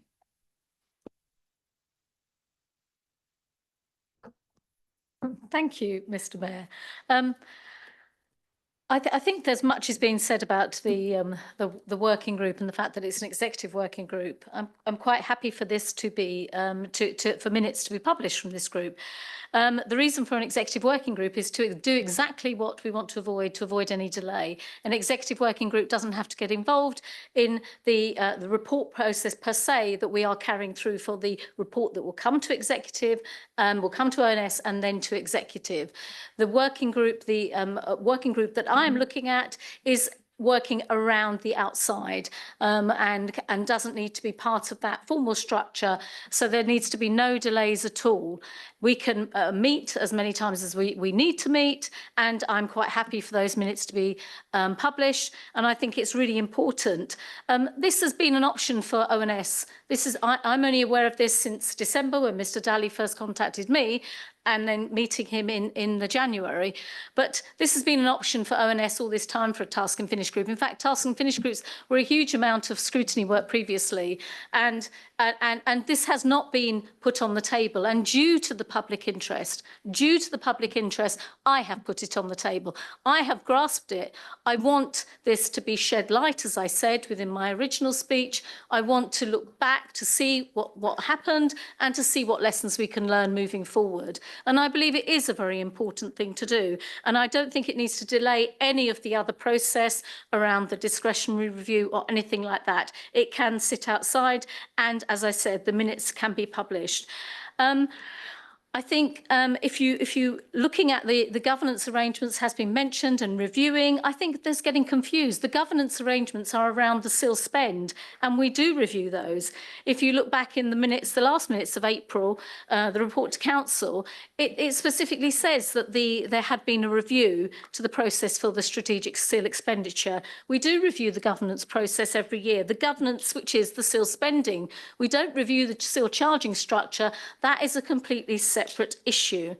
I agree with Councillor Beeman. A timeline does need to be established, and I have put that in my motion. The scope, the timeline, which can be discussed cross-party in order to make this a really worthwhile and a really something that people really feel they contribute to. I really believe in that. And we can't preempt what's going to be in the report that will come to executive or to ONS. We can't preempt that. It will come to ONS for them to fully consider and to fully put forward their recommendations, which I really welcome, and then it will come to executive. So I can't, Councillor Austin, preempt what's going to be in that report, I'm afraid to say. And I'm very glad you mentioned a JR, because what is really important is this council acts lawfully. So therefore, we do risk in throwing all of our correct processes to the wind. We risk exactly what you fear. So I think it's really important, and I agree with you totally. We need to avoid that scenario completely. So let's go ahead with this. Let's be accountable. Let's make sure we shed light on the past, that we learn from that history. Let's make sure that we do a really great task and finish group, and that everyone feels as if they contribute. And yes, I'm quite happy, and I think it's only right that those minutes of that task and finish group should be published. Thank you, Mr. Mayor. Thank you. Councillor Atkins, now as proposer of the amendment, you have the opportunity to sum up. Thank you, Mr. Mayor. West Berkshire would not have relied on Regulation 65(7) if it was unlawful. Councillor Townsend, Councillor Merriweather, Councillor Follows, please just take the credit. Be the heroes. Follow Jeff Brooks. I just want what's right, and I remain very concerned that introducing an exceptional circumstances policy will make the review based on hardship. Does anyone in this room believe that justice should be means tested? Mr. Mayor, I ask your permission for a show of hands to the answer to this question. Does anyone in the room believe... I'm sorry, don't go there, please. Well, I would hope that no one in this room believes that justice should be means tested. As Councillor Murray, Councillor Hyman, Councillor Goodridge, Councillor Austin, Councillor Beeman, Councillor Coburn all said, we just need to get on with it, and we can. Everyone in this room voted for a discretionary review in line with West Berkshire. Everyone in this room voted for doing what is fair for our residents. If we introduce an exceptional circumstances policy, then the Chief Executive would need to explain why a democratically agreed resolution was not carried out and could hold itself open to judicial review. I ask you to stand with all these people for justice. I ask you to please vote for the amendment. Thank you. Thank you very much. We will now put the amendment to the vote. You'd like to gear it up? Sorry? I'd like to ask for a recorded vote, Do you please. have 5 people standing? Okay, thank you very much. We'll have a recorded vote by roll call.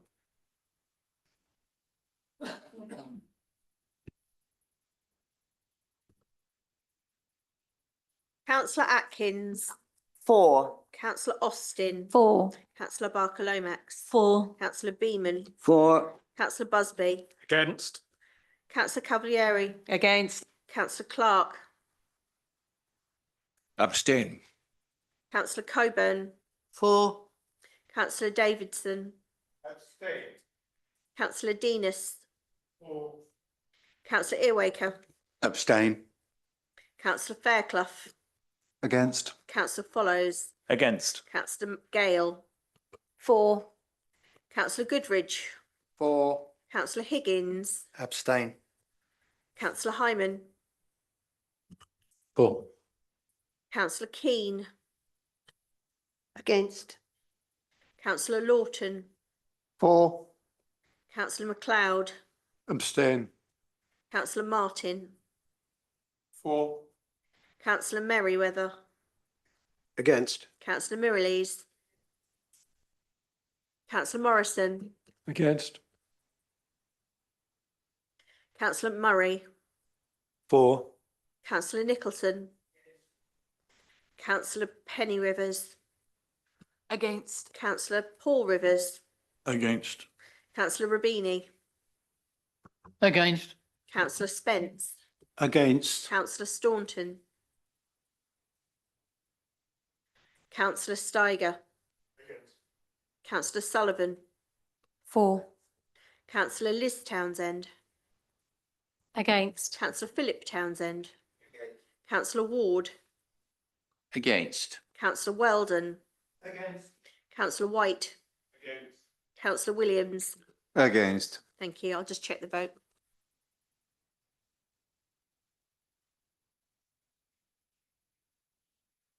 Councillor Monroe. Councillor Monroe. 4. Thank you.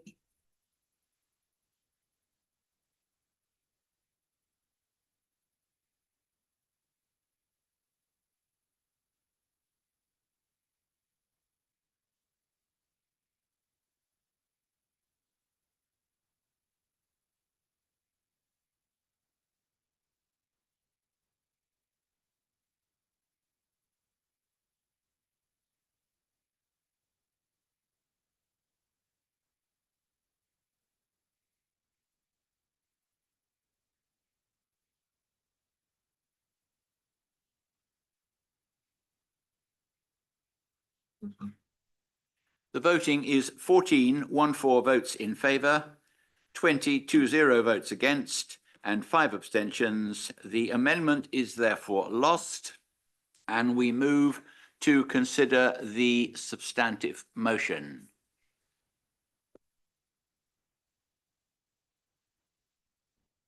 With the deathly silence, can we go straight to the vote on the substantive motion, councillors? Agreed. Do we wish a recorded vote or not? Come on. Sorry.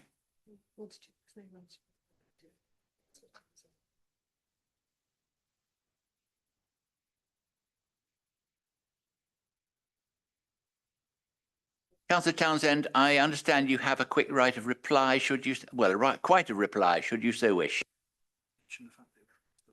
Sorry, Mr.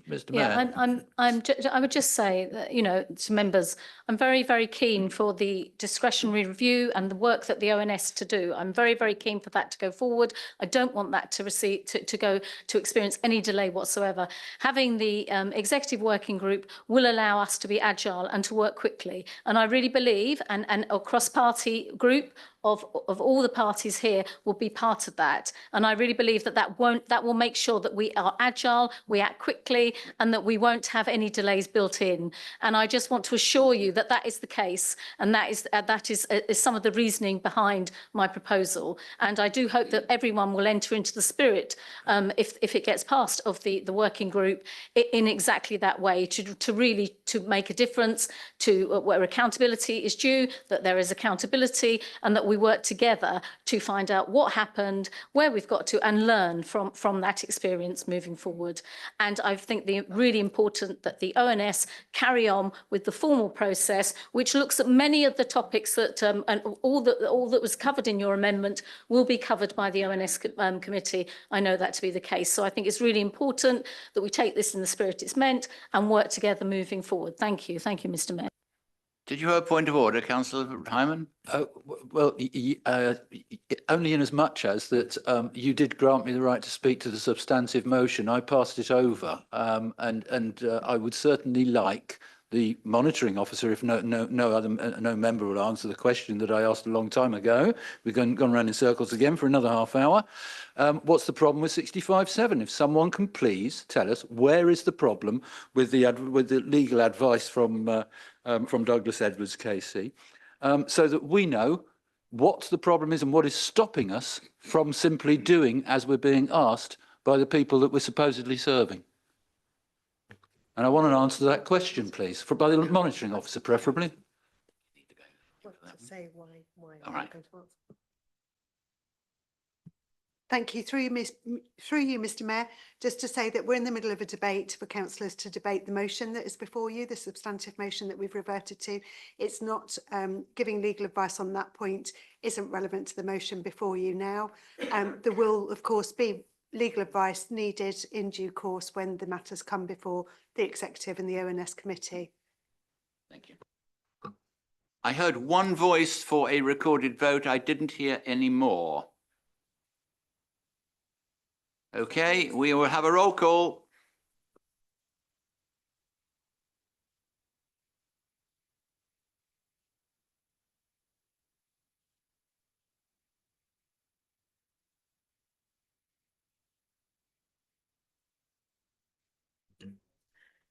Councillor Atkins. Against. Councillor Austin. Against. Councillor Barker-Lomax. Against. Councillor Beeman. For. Councillor Busby. For. Councillor Cavalieri. For. Councillor Clark. For. Councillor Coburn. Against. Councillor Davidson. For.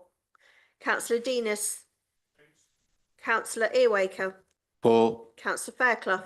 For. Councillor Follows. For. Councillor Gale. Abstain. Councillor Goodridge. Against. Councillor Higgins. For. Councillor Hyman. Against. Councillor Keane. For. Councillor Lawton. For. Councillor MacLeod. For. Councillor Martin. Against. Councillor Merriweather. For. Councillor Mirrlees. For. Councillor Morrison. For. Councillor Monroe. For. Councillor Murray. Abstain. Councillor Nicholson. Councillor Paul Rivers. For. Councillor Penny Rivers. For. Councillor Rubini. For. Councillor Spence. For. Councillor Steiger. For. Councillor Sullivan. Against. Councillor Liz Townsend. For. Councillor Philip Townsend. For. Councillor Ward. For. Councillor Weldon. For. Councillor White. Councillor Williams. For. Thank you. I'll just check the vote.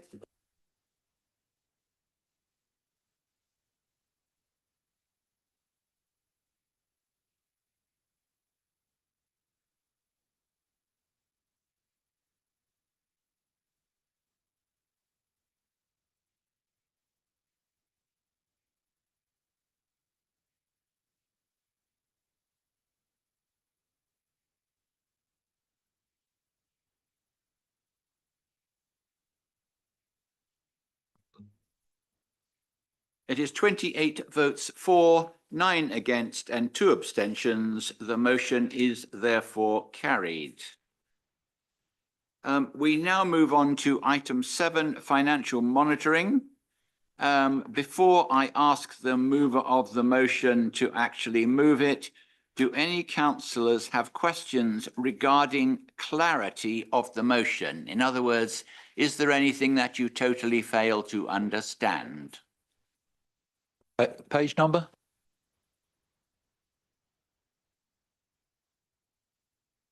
Very well. I believe this is being moved by Councillor Merriweather.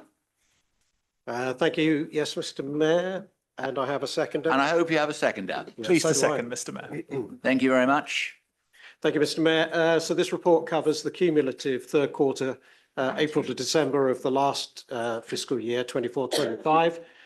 It was first published on the 3rd of March for the exec on the 11th of March and received detailed scrutiny from Resources ONS on the 26th of March. Although tonight the council's only asked to note it, I'm conscious that approved minutes of the March Resources ONS meeting haven't yet been published, so I'll also address those key points briefly now. In the general fund, Waverley Training Services depressed income was addressed heavily in February in our 25-26 budget discussions as it remodels itself for this post-COVID world. I believe Resources ONS are liaising with Services ONS as to scrutiny, but I should also note that WTS has also been discussed by the Audit and Risk Committee, especially as to governance. But I think we can all agree that we hope that a sustainable plan can be modelled for it going forward.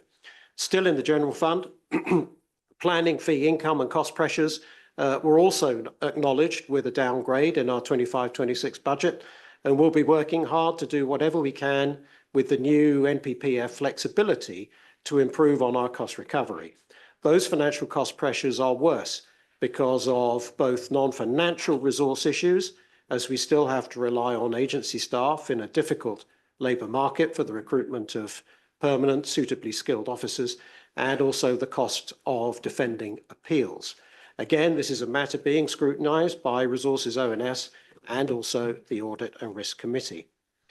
Still in the general fund, the garden waste subscription systems migration issues were already being investigated prior to the Resources ONS, who also share our concerns.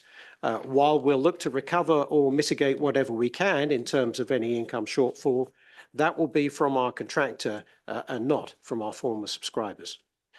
Lastly, still in the general fund revenue, I think we're all grateful for the overperformance of Treasury management income from the outstanding Treasury team, who are to be congratulated. But it can't be forgotten, as Candice pointed out at ONS, that this is also in part due to inflated interest rates that are in turn fueled by cost inflation that'll leave our cost base permanently inflated after interest rates have returned to normal. Resources ONS have noted this also, and I refer colleagues back to our 25-26 budget and MTFP discussions, where this was explicitly modelled into not only our balanced 25-26 budget, but also our forecast balanced budget for the following year, 26-27. For both the General Fund and the HRA, there are significant favourable project and capital variances caused by delays to capital spends. To the extent that adequate funding is still available after cost inflation, as the report seems to show, these delays are due to non-financial factors which may or may not be outside of our control, from procurement to planning to skilled labour shortages. Regardless, I think we all share in the frustration of Resources ONS, and especially insofar as delays relate to projects involving maintaining, improving or even building new homes for our residents. The Resources ONS also noted the connection between these positive variances and the levels of earmark reserves where delayed spends are held and may be carried forward from last year to this. One common thread throughout the report is the impact of pressures on our non-financial resources, and especially that we still have across this council shortages and vacancies for permanent, skilled and specialist staff that we, like so many others, are straining to fill. But we do have an outstanding finance team, and I was very pleased to hear Resources ONS join us in congratulating them for a report which, if I can quote the chair and others, is the best I've ever seen, Councillor Martin, and very easy to read, I believe, Councillor Murray. So on their behalf, I want to thank the team and hand back to you. Thank you. Thank you. Seconder, do you wish to speak now or reserve? I'll reserve, thank you. Thank you. Councillors? Councillor Peter Martin, Councillor Hyman. Mr. Mayor, thank you very much. Could I just say that, yes, I do welcome this new style of reporting. And I said that very clearly in the Overview and Scrutiny Committee meeting. This is a great improvement on anything that we've had over many years that I've served on this council. It's a very clear and readable and understandable statement of where we are, and I do welcome that. The committee debated these matters quite seriously, and we put some resolutions forward. Sadly, nearly 4 weeks after the Overview and Scrutiny meeting, we have still not got our minutes. They will be available, I think, by the end of the week. So I put into writing to all members earlier today the main points that were coming out of that meeting. My own record, it's not the definitive record, but my record of what was said at that meeting. Could I just thank the portfolio holder for a fairly clear assessment of where we are following that review. I would just say that the overspends that we identified were way over £1 million. They are some very considerable overspends, and we were, of course, if I may use the expression, bailed out by a very effective and able Treasury Management Group. That, of course, is not sustainable. We need to watch that very carefully as we go forward, and I am sure that the Overview and Scrutiny Committee in the future, welcoming this style of reporting, will continue to look at it and look at it carefully and bring its resolutions back to the Executive. Thank you, Mr. Mayor. Thank you. I have Councillor Hyman. I don't have any other hands at the moment. Thank you, Mr. Mayor. Yes, page 35, key risks, number 9, and there's paragraph 9.3 regarding garden waste. Just thinking about when residents come to us and say to us, how on earth have you managed to lose 144 grand's worth of brown bin emptyings or whatever it is, brown bins full of garden waste, or which appears we managed to do. Why can't we just lose 144 grand into their pockets then, or mine for that matter? It stuns me. The amount of money there, why somebody didn't pick up on it, and the concern that you know that this can happen again or elsewhere in our accounts or our systems. I think as councillors we have to be concerned about that, and I am mainly concerned. I didn't know anything about this, and I can't answer a question if I'm asked about it. So I'm going to be told about it by a resident probably, and I don't want that embarrassment. So I'd very much like an officer to explain it. It appears from what it says at 9.3 that it's 2 different computer systems not talking to each other, or somebody not inputting the stuff, so that lots of people have had their bins emptied for free for a long time, but 144 grand's worth without us noticing, really? No, how do you do that, and how do I siphon some of it into my own pocket, please? Thank you. I have Councillor Clark, followed by Councillor Murray. Thank you, Mr. Mayor, and thank you, Councillor Martin, for your email this afternoon, which I replied to say that it was very similar to the briefing that I gave our Farnham residents group, with one exception. The solar canopy on Upper Hart car park has been put on hold due to cost increases and will be reviewed and the business case refreshed. I just hope it's done as quickly as possible before the prices go up again. Thank you. Councillor Murray, followed by Councillor Goodrich. Thank you, Mr. Mayor. I might be able to answer Councillor Hyman's question about garden waste collection, as I had to declare an interest at the ONS meeting because my wife said to me, we haven't paid our garden, you know, the bin man came up to me and he's now not collected our garden waste. I said, really? He goes, yeah, well, we've had it collected for the last 2 years, but then he says we haven't paid. So my wife went back and had a look, and yes, we hadn't paid for 2 years, and yet we'd had our bin collected every fortnight. So I don't think residents are going to be complaining they may start saying, oh, well, now I've got to start paying. But they've had 2 years of free collection. We did look at it, and it was, at ONS, it all sounds quite funny, but actually it is a computer error and people not not connecting the dots up. But yeah, I was a beneficiary of one of those, so maybe it'll have to come out of my allowance. Councillor Goodrich. Thank you, Mr. Mayor. I too welcome having this quarterly report, and long may it continue. And it's clear, as has been said, that the fact that we have underspent has been largely due to two factors. Firstly, staff vacancies, and secondly, delays in projects, which is sad. I particularly noticed under Democratic Services that £113,000 had not been spent on staff. And I think most of us can understand, therefore, why we have problems with our minutes and so on, because the department is understaffed. I also slightly cheekily feel that there's also savings in postage, but I haven't had anything in the post except one set of minutes in the last quarter. So I hope that that will be rectified too. For example, none of us had the agenda for today in the post. We all had to collect them, which is not very environmentally friendly, as we have to drive in to collect our own minutes, our own agendas. So I hope that in the next quarter, it'll be better news. Thank you. Thank you, Councillor. Does anyone else wish to speak before Councillor Townsend? Just very quickly, thank you, Mr. Mayor. I just wanted to comment on the underachievement of planning fee income. As probably members know, the local planning authorities in England are facing significant budget variances in their planning services, not just for Waverley, but across the country, primarily due to underfunding and reliance on planning application fees that do not cover the actual costs of service delivery.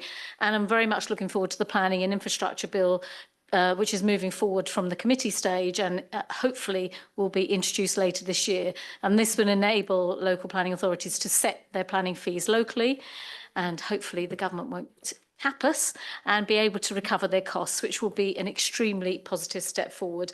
Until then, unfortunately, the financial strain on planning services will persist, with many councils continuing to have to subsidise these costs due to insufficient funding and the fee structures that do not, as I say, cover the costs that we incur. So I hope that explains slightly why there is that underachievement. Thank you, Mr. Mayor, and thank you to the finance team and to Mark for all of their hard work and for presenting this report tonight. Thank you. Thank you. Before I ask the seconder, does anyone else wish to speak? Seconder, do you wish to speak? Only to thank the finance team and Mark as well for producing a very clear and intelligible report for non-accountants. It's very much appreciated by us all. Thank you. Proposer? Thank you, Mr. Mayor. Very quickly, as Councillor Martin and Councillor Goodrich, I think, and Councillor Townsend pointed out, it's sometimes incorrect to describe these variances as overspends when in actual fact they're under performance in terms of income, where we're not recovering our costs for key services like planning and staff vacancies. Variances, positive variance, aren't always good news when we're not spending money, because we lose the value that we are hoping to get out of it. To Councillor Hyman, yeah, the garden waste system, it's a new system, it is a migration, and it was noticed, it was picked up, and that is why it was in the report as far back as March. It is still being investigated, and I don't need to say anything further than that. I've already said that the costs, if there are any, will be passed on to the former users. Councillor Clark, you're quite right on the solar canopy. It's one of the projects that was affected by the cost of living increases, by the cost inflation, and we hope very much that we'll be able to get it back on track.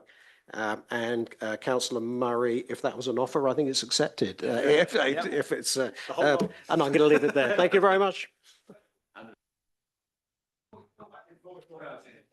Councillors, we seem to have equanimity across the board. We're only asked to note it. Can we do that by acclamation, please? Thank you very much. We now move to item 10, review of council procedures, which will be proposed by Councillor MacLeod. Before he does so, I will repeat the question I asked earlier on the last motion. Does anyone wish to have a question regarding clarity of the motion? In other words, is there anything you do not understand? Thank you very much. Councillor MacLeod, please move the motion, and I would be grateful if you had a seconder. Thank you, Mr. Mayor. Councillor Rabini, thank you. Go ahead, Councillor MacLeod. Thank you, Mr. Mayor. I do wish to propose a motion that the council accepts the recommendation in the Standards Committee to adopt the proposed changes to Council Procedure Rule 6.2 as set out in your papers in the report starting on page 229. The purpose of these changes is to ensure that there are no changes to the start time of committee meetings unless there is an urgent requirement. The reason for the recommendations is to ensure that there aren't unexpected or unnecessary changes to the start time of meetings, which may disadvantage particularly working members of the public who would like to attend meetings, and may on occasion disadvantage members of the committee itself. In terms of the actual change to the rule, if members would like to look at page 230, at the top, the changes to the rule are set out fairly clearly, and I'll just run through them quickly. The first part is that the previous rule said that the committee or subcommittee agree to hold meetings at a time different from that determined by the monitoring officer. We wish to change that from agree to need to hold a meeting. In fact, a meeting rather than meetings, because we wish this to refer to a single meeting rather than a series of meetings. So that's to change the thing so that it's a necessary change. And then the next significant change is that previously the monitoring officer would have had to pretty well automatically accept the request from the committee chairman. We wish to change that so the monitoring officer has to consider whether there are exceptional circumstances would warrant the change. The last point to be made is that previously the change had to be made 2 clear days ahead of the date of the proposed summons for the meeting being published. We wish to change that to 5 clear days. So I think that really explains the proposed changes. And so I just wish to recommend them to the council. Thank you, Mr. Mayor. Thank you. Does your seconder wish to speak now or later? I'll speak later if necessary. Councillor Goodrich.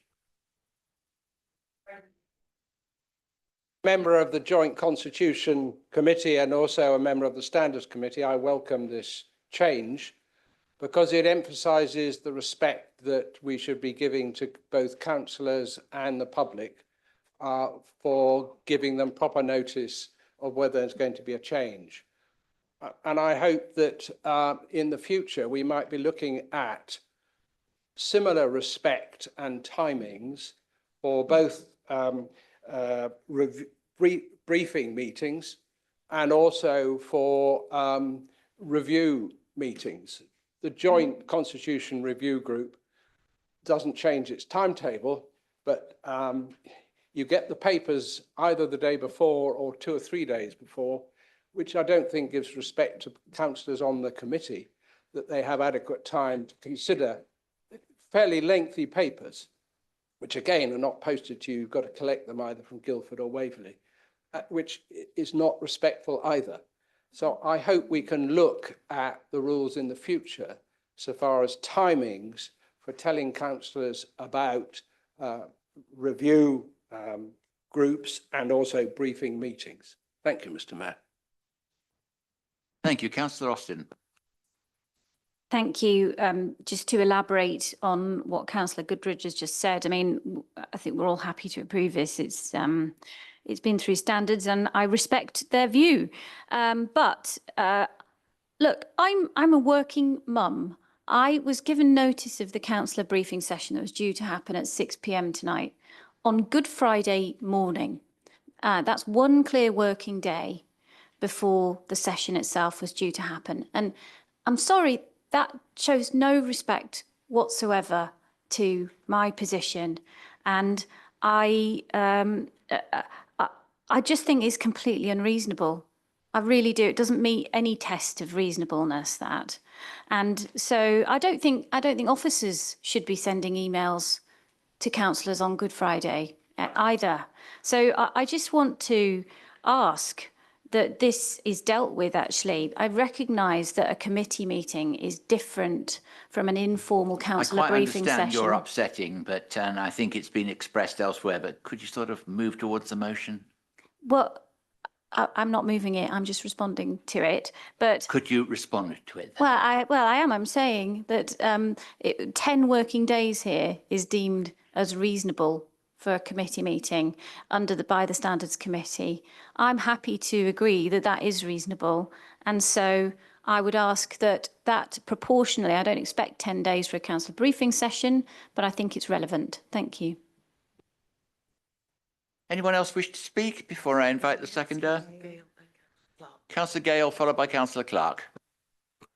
Thank you, Mr. Mayor. Yeah, I'd just like to say that a lot of people in this room are dual-hatted, some are triple-hatted, and it's very difficult sometimes to patch in with other meetings that you're expected at. I should have been at a planning meeting tonight in my parish, but because this meeting had to jump a day, I've come here because it is actually more important to be here. But yeah, we do need notice for these meetings because it is difficult. So I'm really pleased to see this coming forward. Thank you. Councillor Clark. Thank you, Mr. Mayor. My tongue is hiding in my cheek because I seem to remember when you were a leader, you were instrumental in bringing many of the committee start times forward from 7 till 6. And this was done in an attempt to prevent committees sitting until late at night and avoiding the possibility of poor decision-making due to tiredness. And I don't remember any complaints from members of the public, nor complaints from members of the council at that time. But things have moved on, it would seem, and I'm happy to move on as well if it helps members attend committees once they've finished work. But having seen a number of members leaving council before it is finished, it would seem that some members must be working on a night shift. This change to the Constitution has been through the Joint Constitution Review Group and the Standards Committee. Ironically, the GCRG meetings start at 5 o'clock, and the Standards Committee doesn't have a standard starting time because half of them start at 6 and the other half start at 7. Our agenda papers tell us that the consultation has taken place via these committees, which of course is the correct procedure. But 8 members out of 50 can hardly be classed as a consultation. Perhaps it would have shown greater respect to the council to hold a full consultation of all 50 members. But I will be supporting it.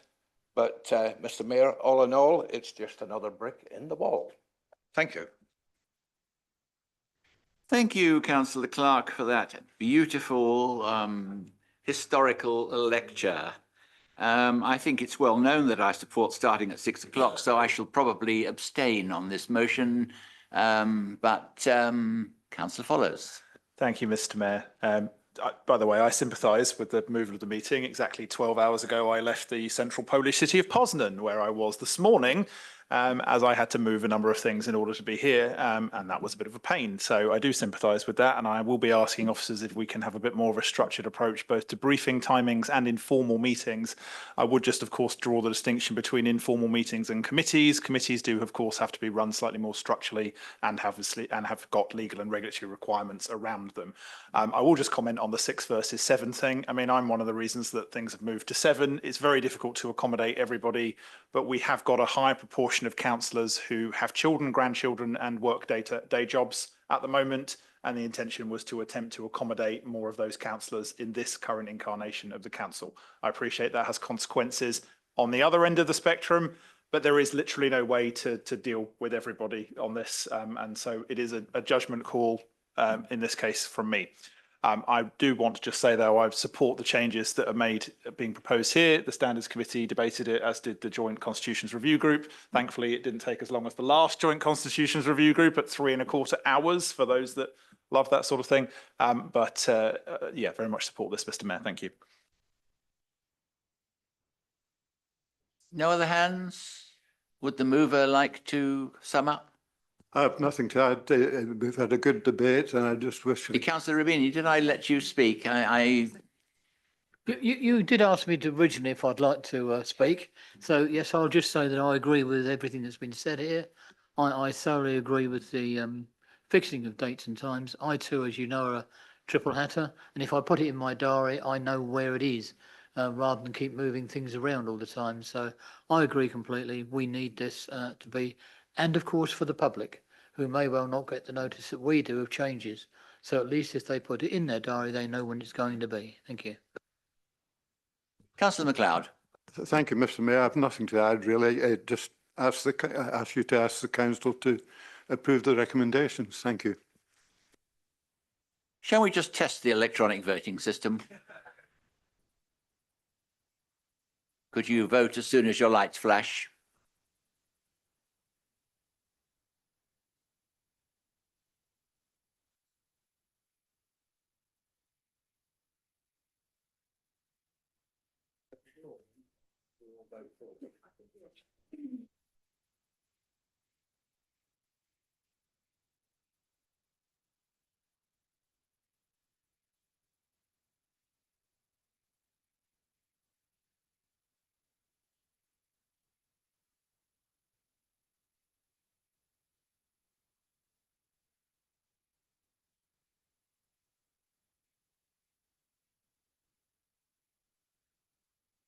It appears that all but one are in favour, so the motion is carried.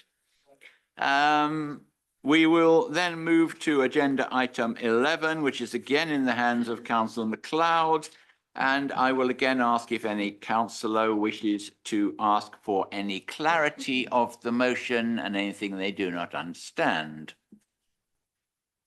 Right, Councillor MacLeod, it is all yours, and I trust you have a seconder. Councillor Rubini. Thank you, Mr. Mayor. Again, I wish to propose a motion that the council accepts the recommendations set out in the paper starting on page 235.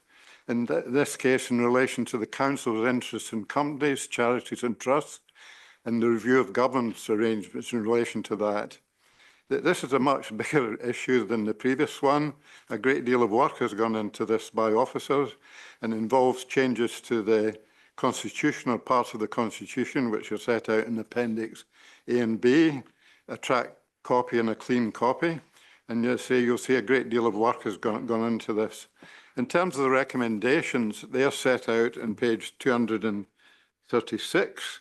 The key recommendation is that the Council should establish an executive shareholder and trustee committee with effect from the annual council meeting in May 2025, with the proposed terms of reference set out in the Appendix A of this report. There's a number of other recommendations I won't read through as we've only got a short time, but they're set out very clearly, and they mainly relate to the role of other committees and the council itself and the monitoring officer. But they're all set out clearly in the report.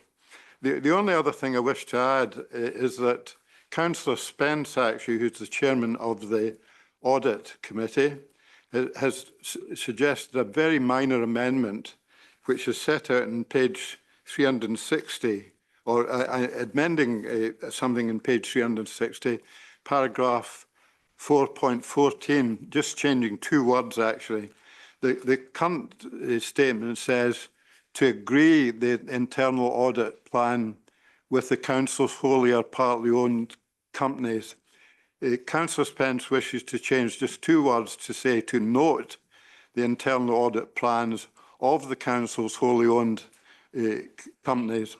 There's two very minor typos there as well, by the way, where it says company, that meant to be companies.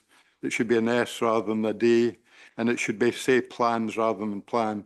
And Councillor Spence will perhaps wish to comment on why he's suggested this very minor change, but I think it's pretty self-evident, the purpose for it anyway. So I've got no more to say, Mr. Mayor, so I pass back to you for the debate on the subject. Councillor Rubini, do you agree to that minor alteration to the motion, and do you wish to reserve your right to speak? I agree with that small amendment and I will reserve my right to speak. Councillors.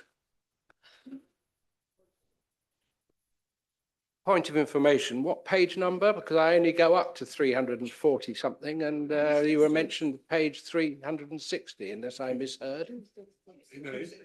He said the wrong page, it's 260. 260. Not Right. 360, he said. Good. Councillor Spence. Thank you, Mr. Mayor. Since Councillor MacLeod has invited me just to comment on my profound suggested change, it was really there to, for the audit committee to agree an audit plan.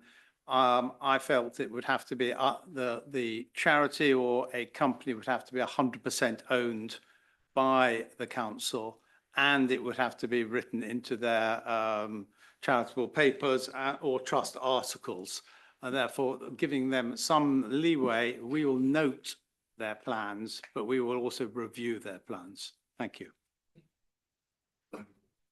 I had Councillor Martin first and then Councillor Austin. Thank you, Mr. Mayor. Just one or 2 points, if I may. Paragraph 8.3 on page 241 says that a consultation has taken place with the chair of the Overview and Scrutiny Resources Committee. That's me. No consultation took place, and I initiated some consultation with the monitoring officer after I'd read that I had actually been consulted when I wasn't.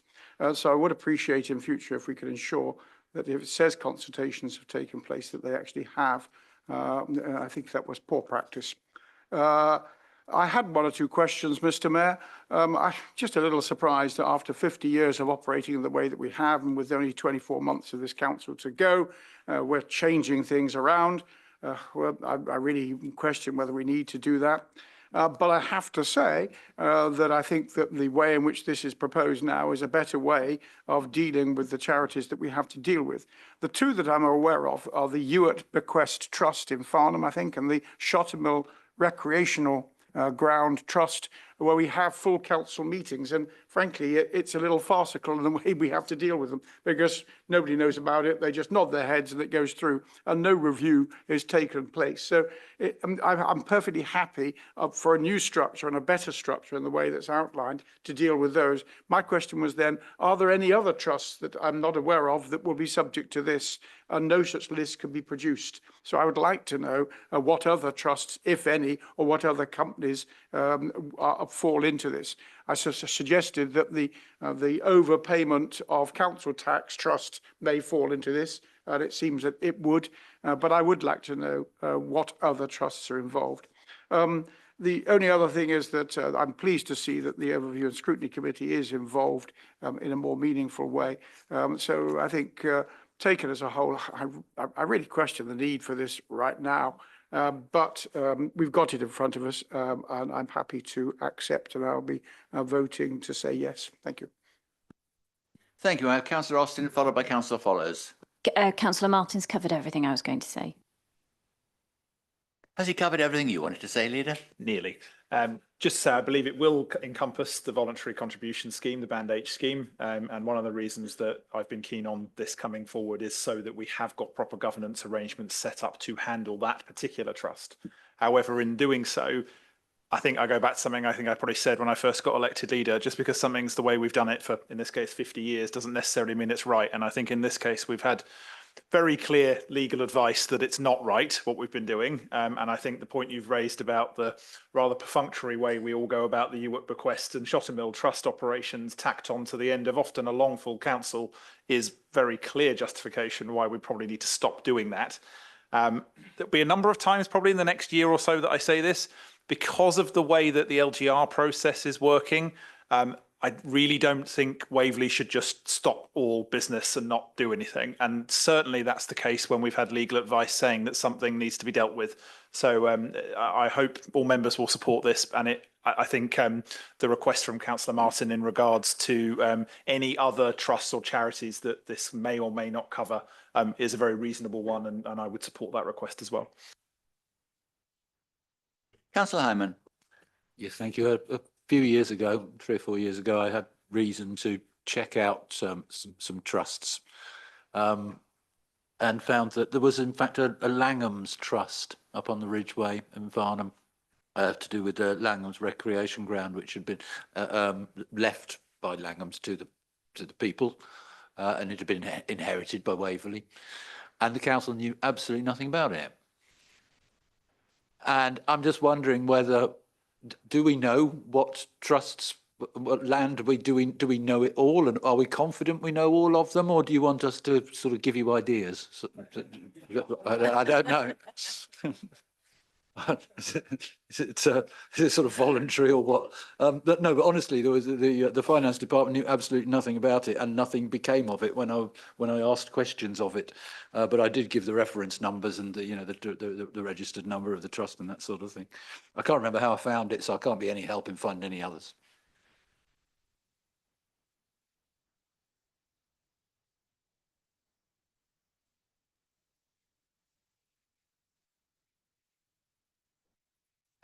Just to allay, I hope, your fears, Councillor Hyman, although I have to say you did tempt me greatly with some ideas of trusts.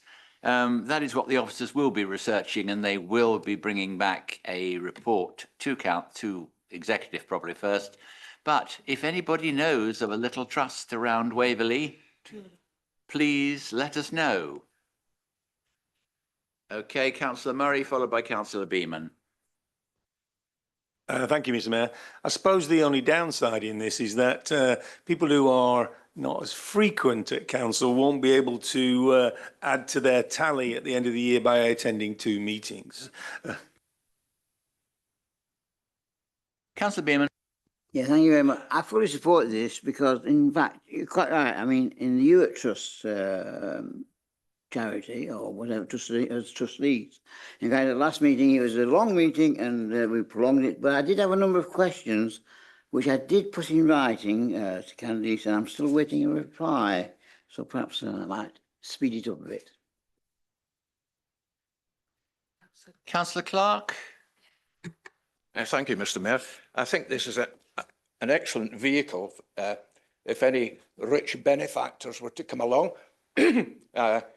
their contributions would be gratefully received and be very secure, even after the unitaryisation has taken place.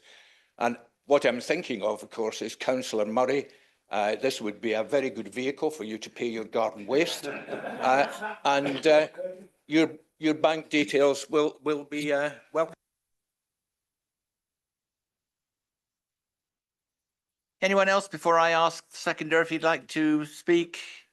Councillor Rabini. Thank you, Mr. Mayor. I'm only going to obviously support this motion. As far as I'm concerned, it takes away some of the risk from the council. It's a very good thing to do, and we all seem to agree on it. So I would just recommend that we support it. Councillor MacLeod, summing up. Thank you, Mr. Mayor. And my only comment actually is that it's not that we're fiddling around with procedures in this case. We didn't actually have any procedures. It's a completely new set of procedures that the officers have come up with and now incorporated into our standards. So it's not, as I say, we're not fiddling around with things that we could leave alone. We just didn't have a procedure to do anything in this area. Thank you, Mr. Mayor. Thank you. Let's move to the vote and let's try the electronics again.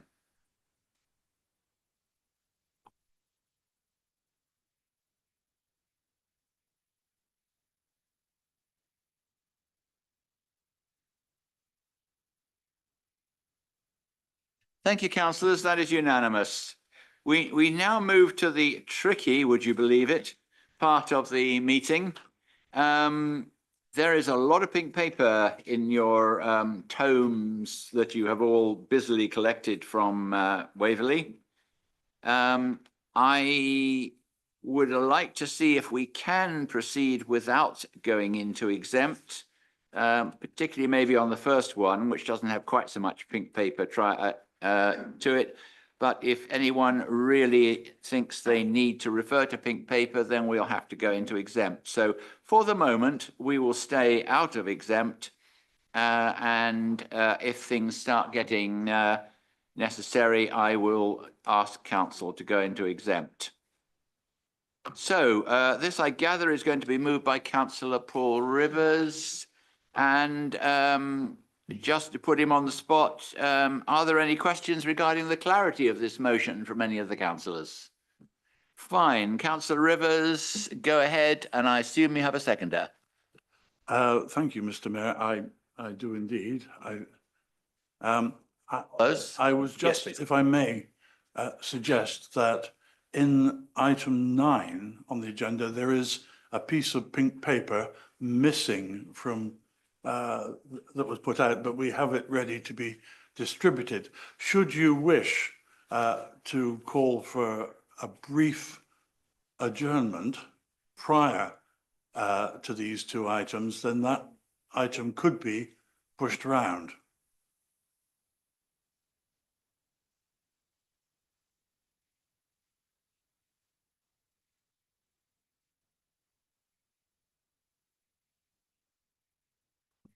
Okay, councillors, we will have a paper distribution stroke comfort break.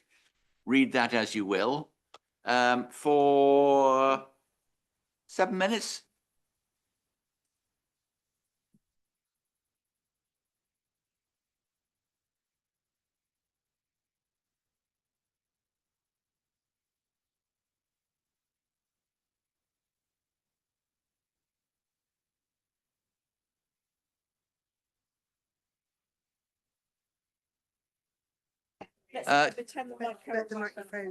Councillors, please make sure your microphones are off as the live stream will continue during this short recess.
Let us reconvene, please, councillors.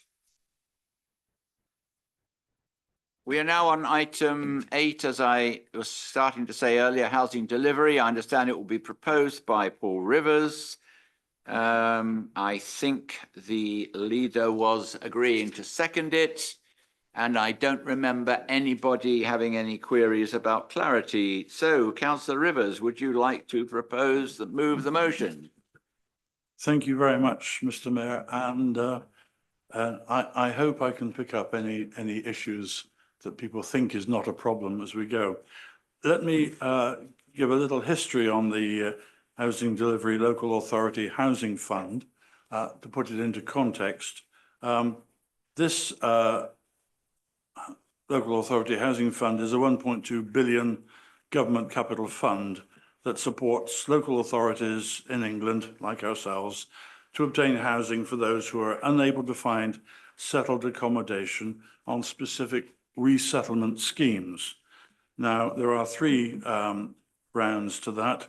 In round 1, which provided 500 million, unfortunately not to us, of funding for local authorities, specifically for Ukrainian and Afghan resettlement and relocation schemes, we were allocated £2,039,531. Now, of this, 40% of the cost of each property that we can buy is covered by that, and we have to fund the rest through the HRA. So, as part of round 1, we are and have been looking to purchase 11 homes, of which 8 have been already purchased, already acquired, and the 3 are the housing team will continue to identify and acquire the remaining 3 homes, again using what's left over from the round 1 funding and the residual budget in place. Now, moving to the specific aspect of this executive recommendation, we have received a further allocation of funding, this time from the LAHF round 3. Round 3 provides 450 million of funding to support authorities like ourselves, again, to provide safe and suitable housing for those on the Afghan resettlement schemes who are unable to secure their own housing. Now, with this allocation, it is proposed that 3 new homes will be acquired. The 779,161 grant funding, with the remaining being funded from the housing revenue account, will be, is requested for approval by this committee, as recommended by the executive. It's really as simple as that. We want to buy 3 more houses, and as the executive puts forward, the recommendation is as described in 2.1 in your agenda papers.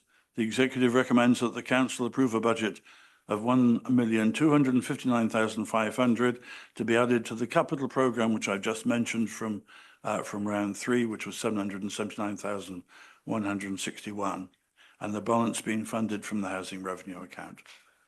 Mr. Mayor, that's all I need to say. Thank you. Councillor Follows, do you wish to speak now or reserve? I'll reserve. Thank you, Mr. Mayor. Thank you. Councillors. Councillor Austin. Thank you. I don't think there's anything overly controversial about this. Thank you for the introduction, Councillor Rivers.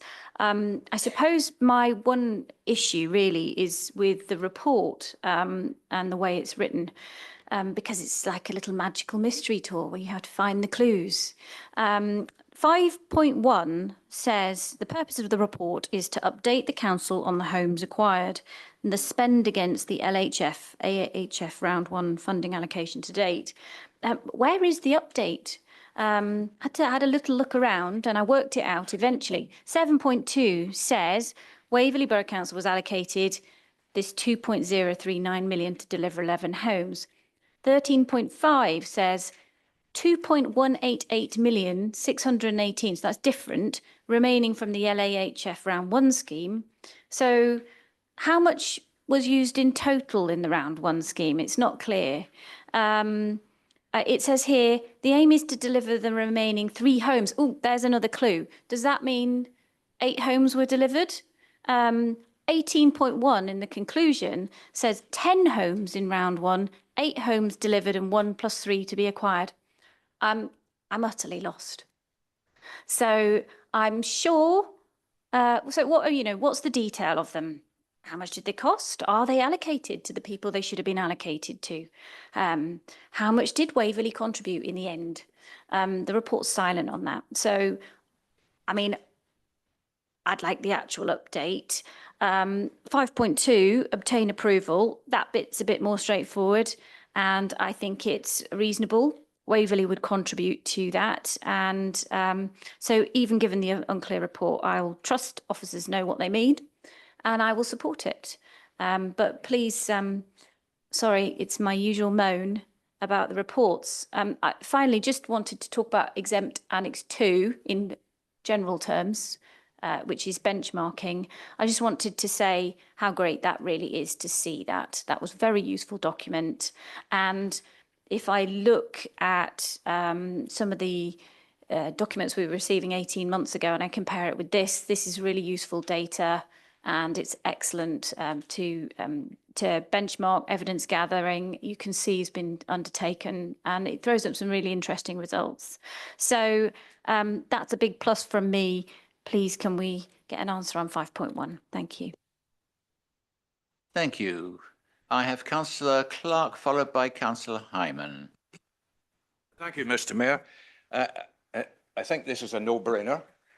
What does stand out, and whoever he is or she needs to be congratulated by discussing with the ministry, placing refugees in hard-to-let social housing, and then using the monies to purchase 3 brand new houses for our residents. I think that's a jolly good whiz.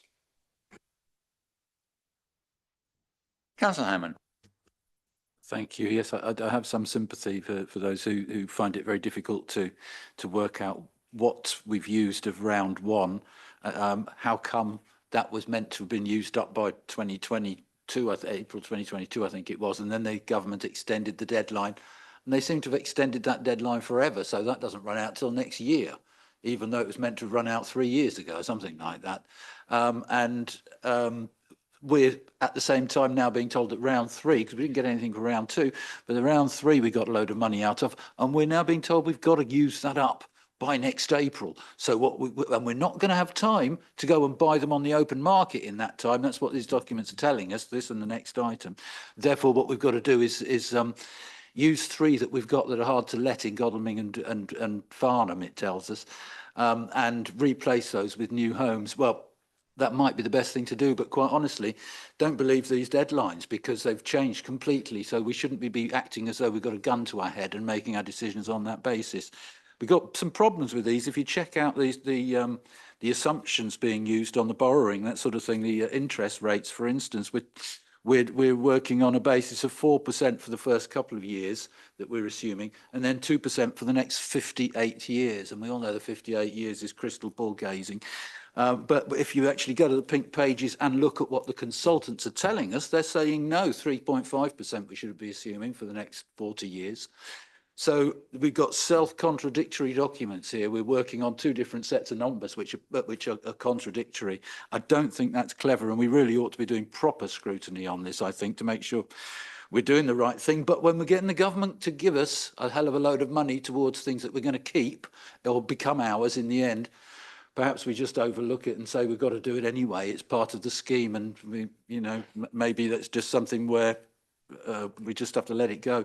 There is a big issue here, fixed tenancy duration, how long for, because back in 2024, I think it was, we were said at August 23 executive meeting, states in the minutes, however, at the end of the fixed term, these properties will be brought into general need housing stock.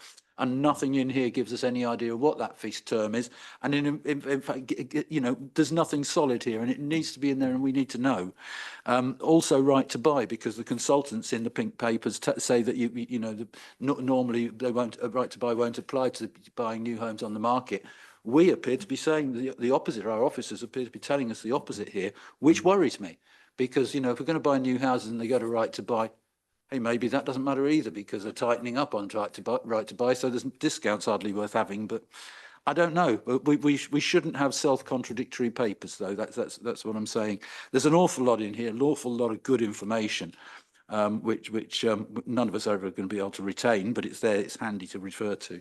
But I am concerned that we've got contradictory assumptions in here, that there are certain important things about right to buy, you know, this is about rehousing Afghan and Syrian and Ukrainian friends, and you know, there is the element of, we have got to take seriously what's on paragraph 16.1 on page 64, which is regard to you know, what the people on the English waiting list think of this, and we really do have to work with our communities and make sure that we're open and honest about it. But it's very difficult with what we've got on the pink papers. None of that actually really.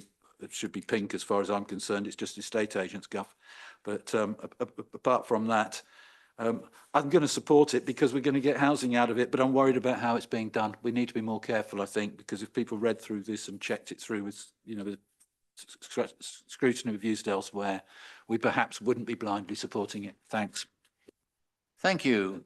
Before I ask the seconder to speak, does any other councillor wish to say anything? Leader.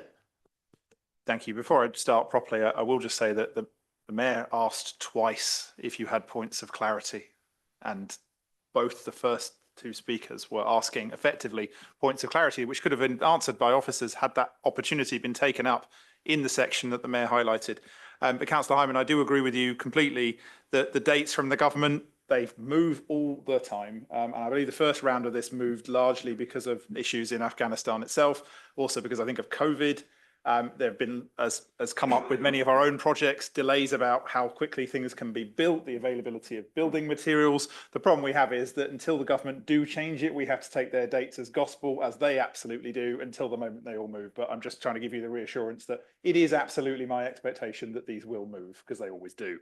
The only other thing I'll say, other than the fact that I obviously support this particular process, I think it's quite a good deal for Waverley in the way that this is done, and I want to thank officers for the work that they've done in accessing these funds. One of the things Waverley is quite good at is accessing funding from other sources so that we can get some of the things we need to have done. I will just remind everybody, and I'm sure most of you know this, of course, many Afghan refugees served alongside our armed forces.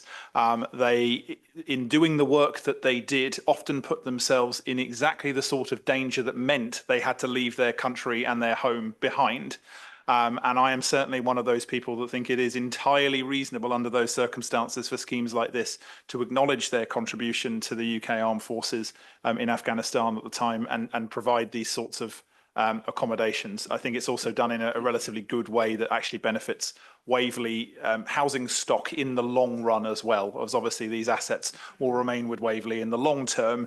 And it is, of course, the hope that those who are resettled, whether they be from Syria, Afghanistan, Ukraine, or anywhere else, will be able to integrate and settle in a different way, and in some cases perhaps be able to return home in time, although I would say that's probably less likely in the case of Afghan refugees, certainly for the foreseeable future.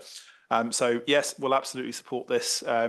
I do think there is some elements that we do need to make clearer in some of the top end of reports, but I don't think it's quite as contradictory as has been made. And I know there isn't the opportunity for Candice or others to come back outside of the points of clarity, but there are elements of this that I think are easily addressable. Thank you, Mr. Mayor. Thank you. Councillor Rivers, would you like to sum up? Just very briefly then, Mr. Mayor. Councillor Austin, thank you for your support. I think it's a shame that you and some other councillors were not able to attend the executive meeting when officers were there, and they could have maybe helped us all through this complex thing, as indeed Councillor Hyman was there at the time. and did make some useful suggestions. Point out, of course, that it is quicker to release our own stock for urgent housing than to wait for us to build 3 new ones. To pick up on the round 1 funding, I won't want to say much more on it, but 8 have been built, 11 are is our total, so there are 3 yet to come. There is leftover budget from what was allocated in around 1 to deal with that. Just thank everybody for their support on this much needed housing agenda. Thank you, Mr. Mayor. Thank you. Let's move to the vote.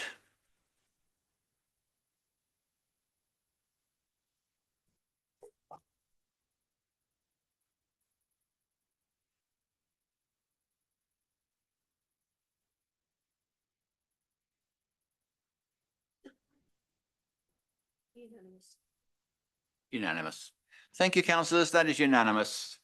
Councillors, despite the clock having its little hissy fits and failing on us occasionally, we are now moving dangerously close to the 3-hour mark at which I need to put the question to you.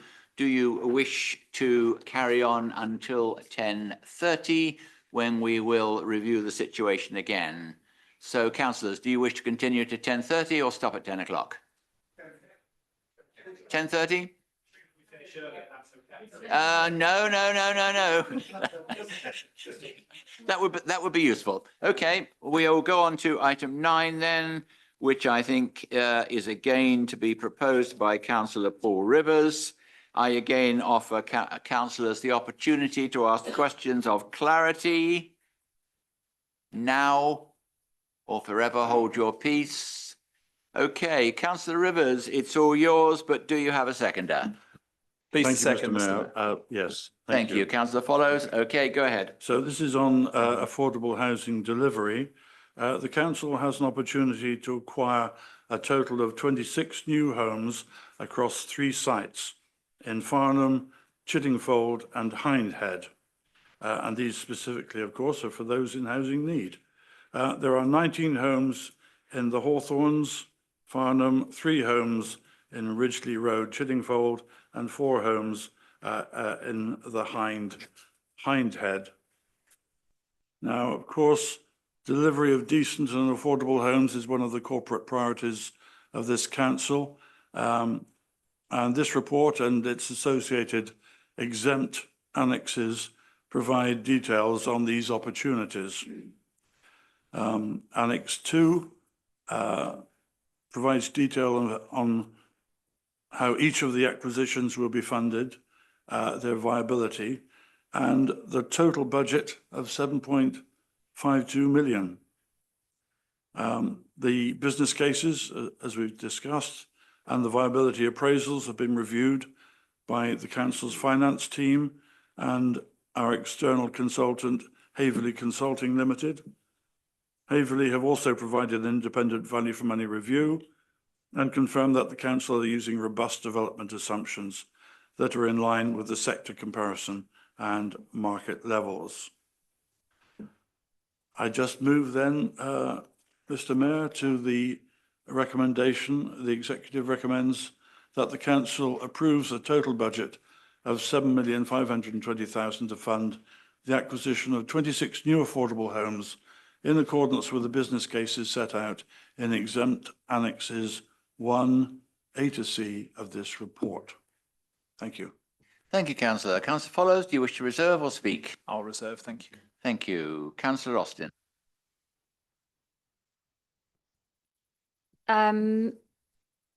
Generally, I would just say, having been through all of the reports in detail, I am overall quite comfortable with them, and I'm pleased to see, again, when I compare those with reports that came to me 18 months ago, these are much better. They're well evidenced, benchmarked and documented.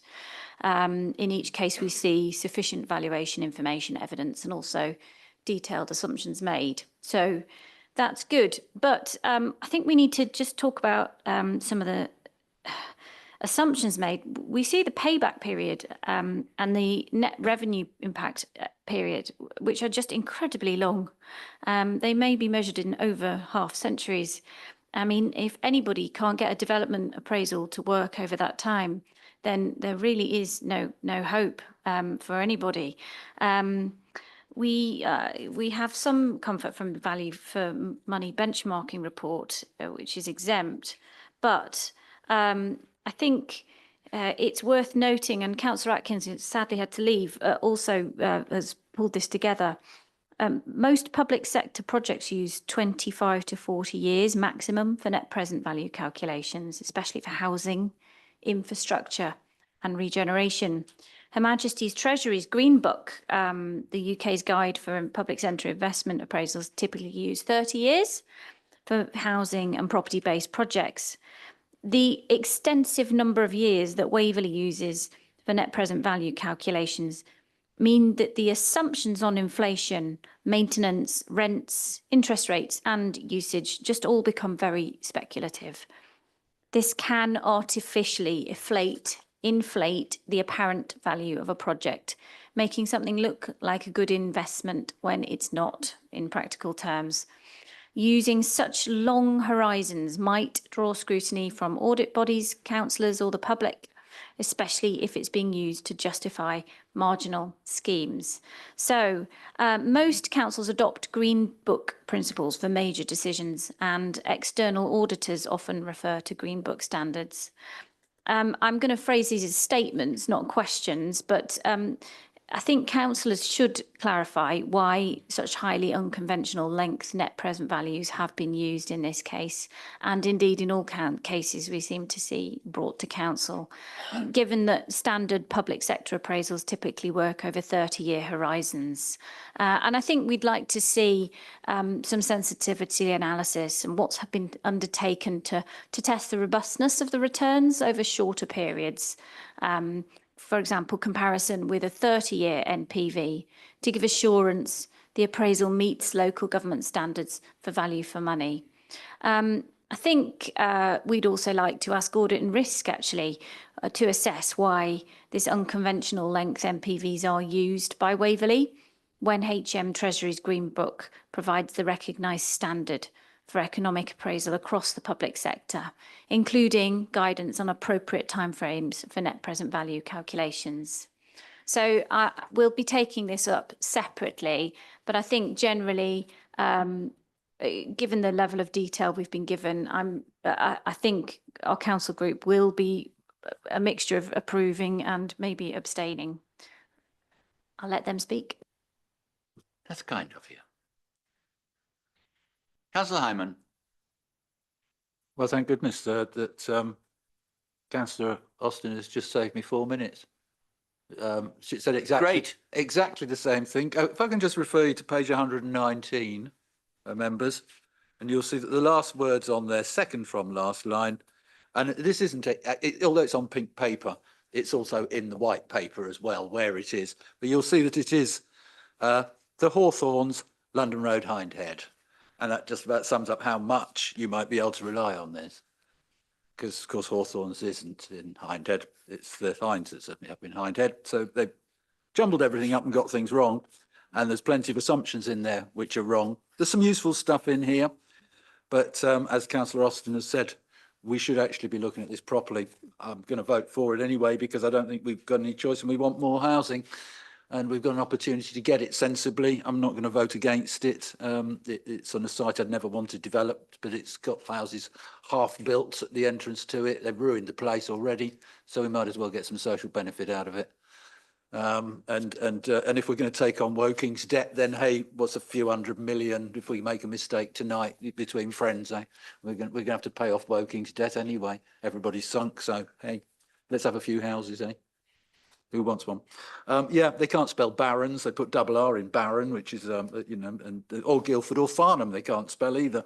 So that gives you an idea of whether you want to trust all of this. But let's have the houses if we can get them, just because we might as well.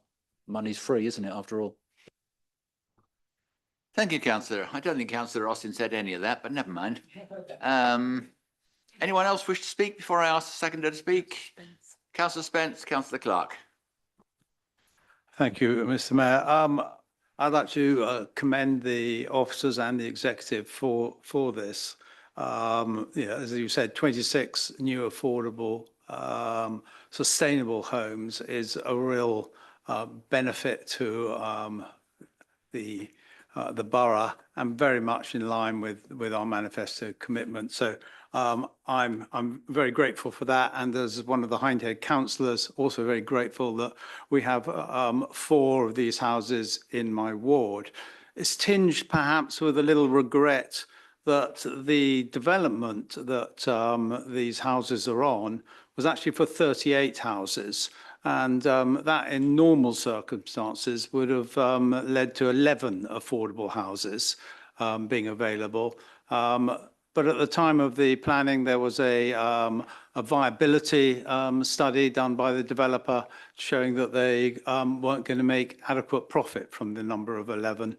And I'll just finish by observing that most of those houses are now on the market, and they are on average about 50% higher than the original estimates we were given when we considered that.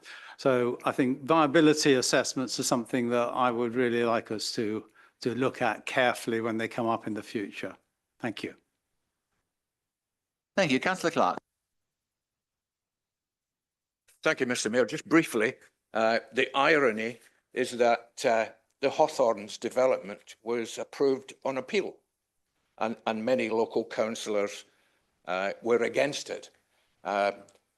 It is across the road from Farnham Town Council allotments, so it's a highly sustainable location.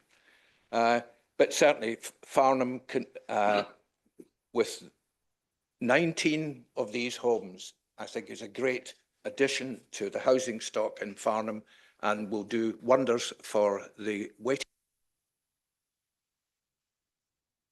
Councillor Davidson, then I don't have any more hands at the moment. Thank you, Mr. Mayor.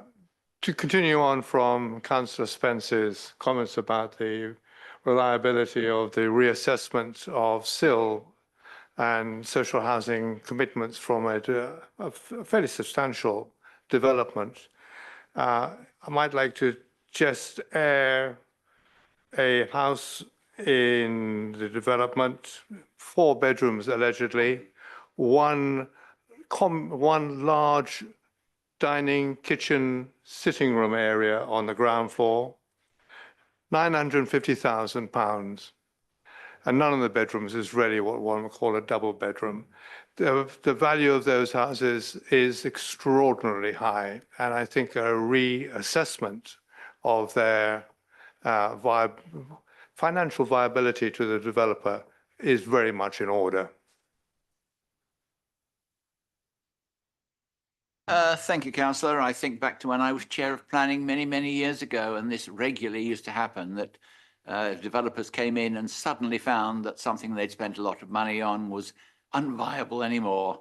And strangely enough, exactly as you say, the prices went up and they made a lot of money. However, Seconder, would you like to speak quickly? Yes, thank you very much, Mr. Mayor. I'm just say thank you to Louisa and the finance team for all their work on this. There are days where we don't enjoy ourselves perhaps being here this long, but when we actually get to build some affordable and social housing at the end of it, I would say it's one of the better reasons to be here. Certainly it's one of the reasons I'm here. And also seeing some in Chiddingfold and Hindhead in particular, where we don't have a lot of social and affordable housing, is even better. It's great that we've got that number in Farnham, really pleased with that, but particularly the Chiddingfold and Hindhead block there, we don't have many. I spend a lot of time talking to Surrey County Council at the moment about their fundamental misunderstandings about how the HRA works when we're talking about LGR and debt and various other things. And I think probably at some point we need to arrange a briefing in good time, of course, from finance to go into actually how the HRA works again, so that we can avoid some of the misunderstandings and the interrelationship between things like the Green Book and social housing and how that's delivered, and particularly the comparison to commercial or other regeneration schemes as opposed to social housing projects like this. I think it would just be good for officers to do that briefing again so that everybody's on the same page. Councillor Spence, I share your complete irritation with viability assessments. The fact that we have this tension between infrastructure on SIL and social and affordable housing, they do these in the viability assessments, and then we come back a few years later and we see that, frankly, sorry for the language, they have basically screwed everybody and all of it was totally and completely legal. It is completely wrong. It's something that I think we have asked the government, several governments now, to do something about. Literally every single one of them has ignored us. It might be time, I think, perhaps in another meeting to ask the new government to have a look at that, because the old one ignored us at least 3 times. Maybe the new one will at least respond to us on the subject. Other than that, I fundamentally support this really excellent project. And again, thank you to the officers. Proposer, Councillor Rivers, would you like to sum up? Thank you, Mr. Mayor, and thank you to my seconder for summing up even better than I could. I do point out, if I remember correctly, that in the previous administration, some 4 or 5 years ago, there was an overview and scrutiny committee that looked at housing specifically, and I would certainly appreciate an ONS being prepared to take in some of these before it gets to exec and before it comes to full council, when we should not really be dealing with absolute details as though they were new. Beyond that, we need more houses. I want more social housing. We've got people who are not in them yet, who want to get into them. So thank you, everybody, for taking it as far as we can at this stage. Thank you, Councillor. Let's move to the vote.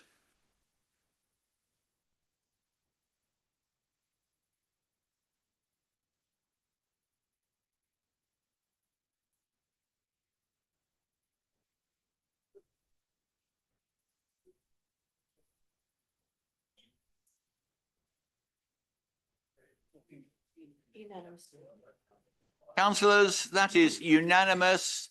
Thank you for your time, your patience and your indulgence, and generally for a change, your good behaviour.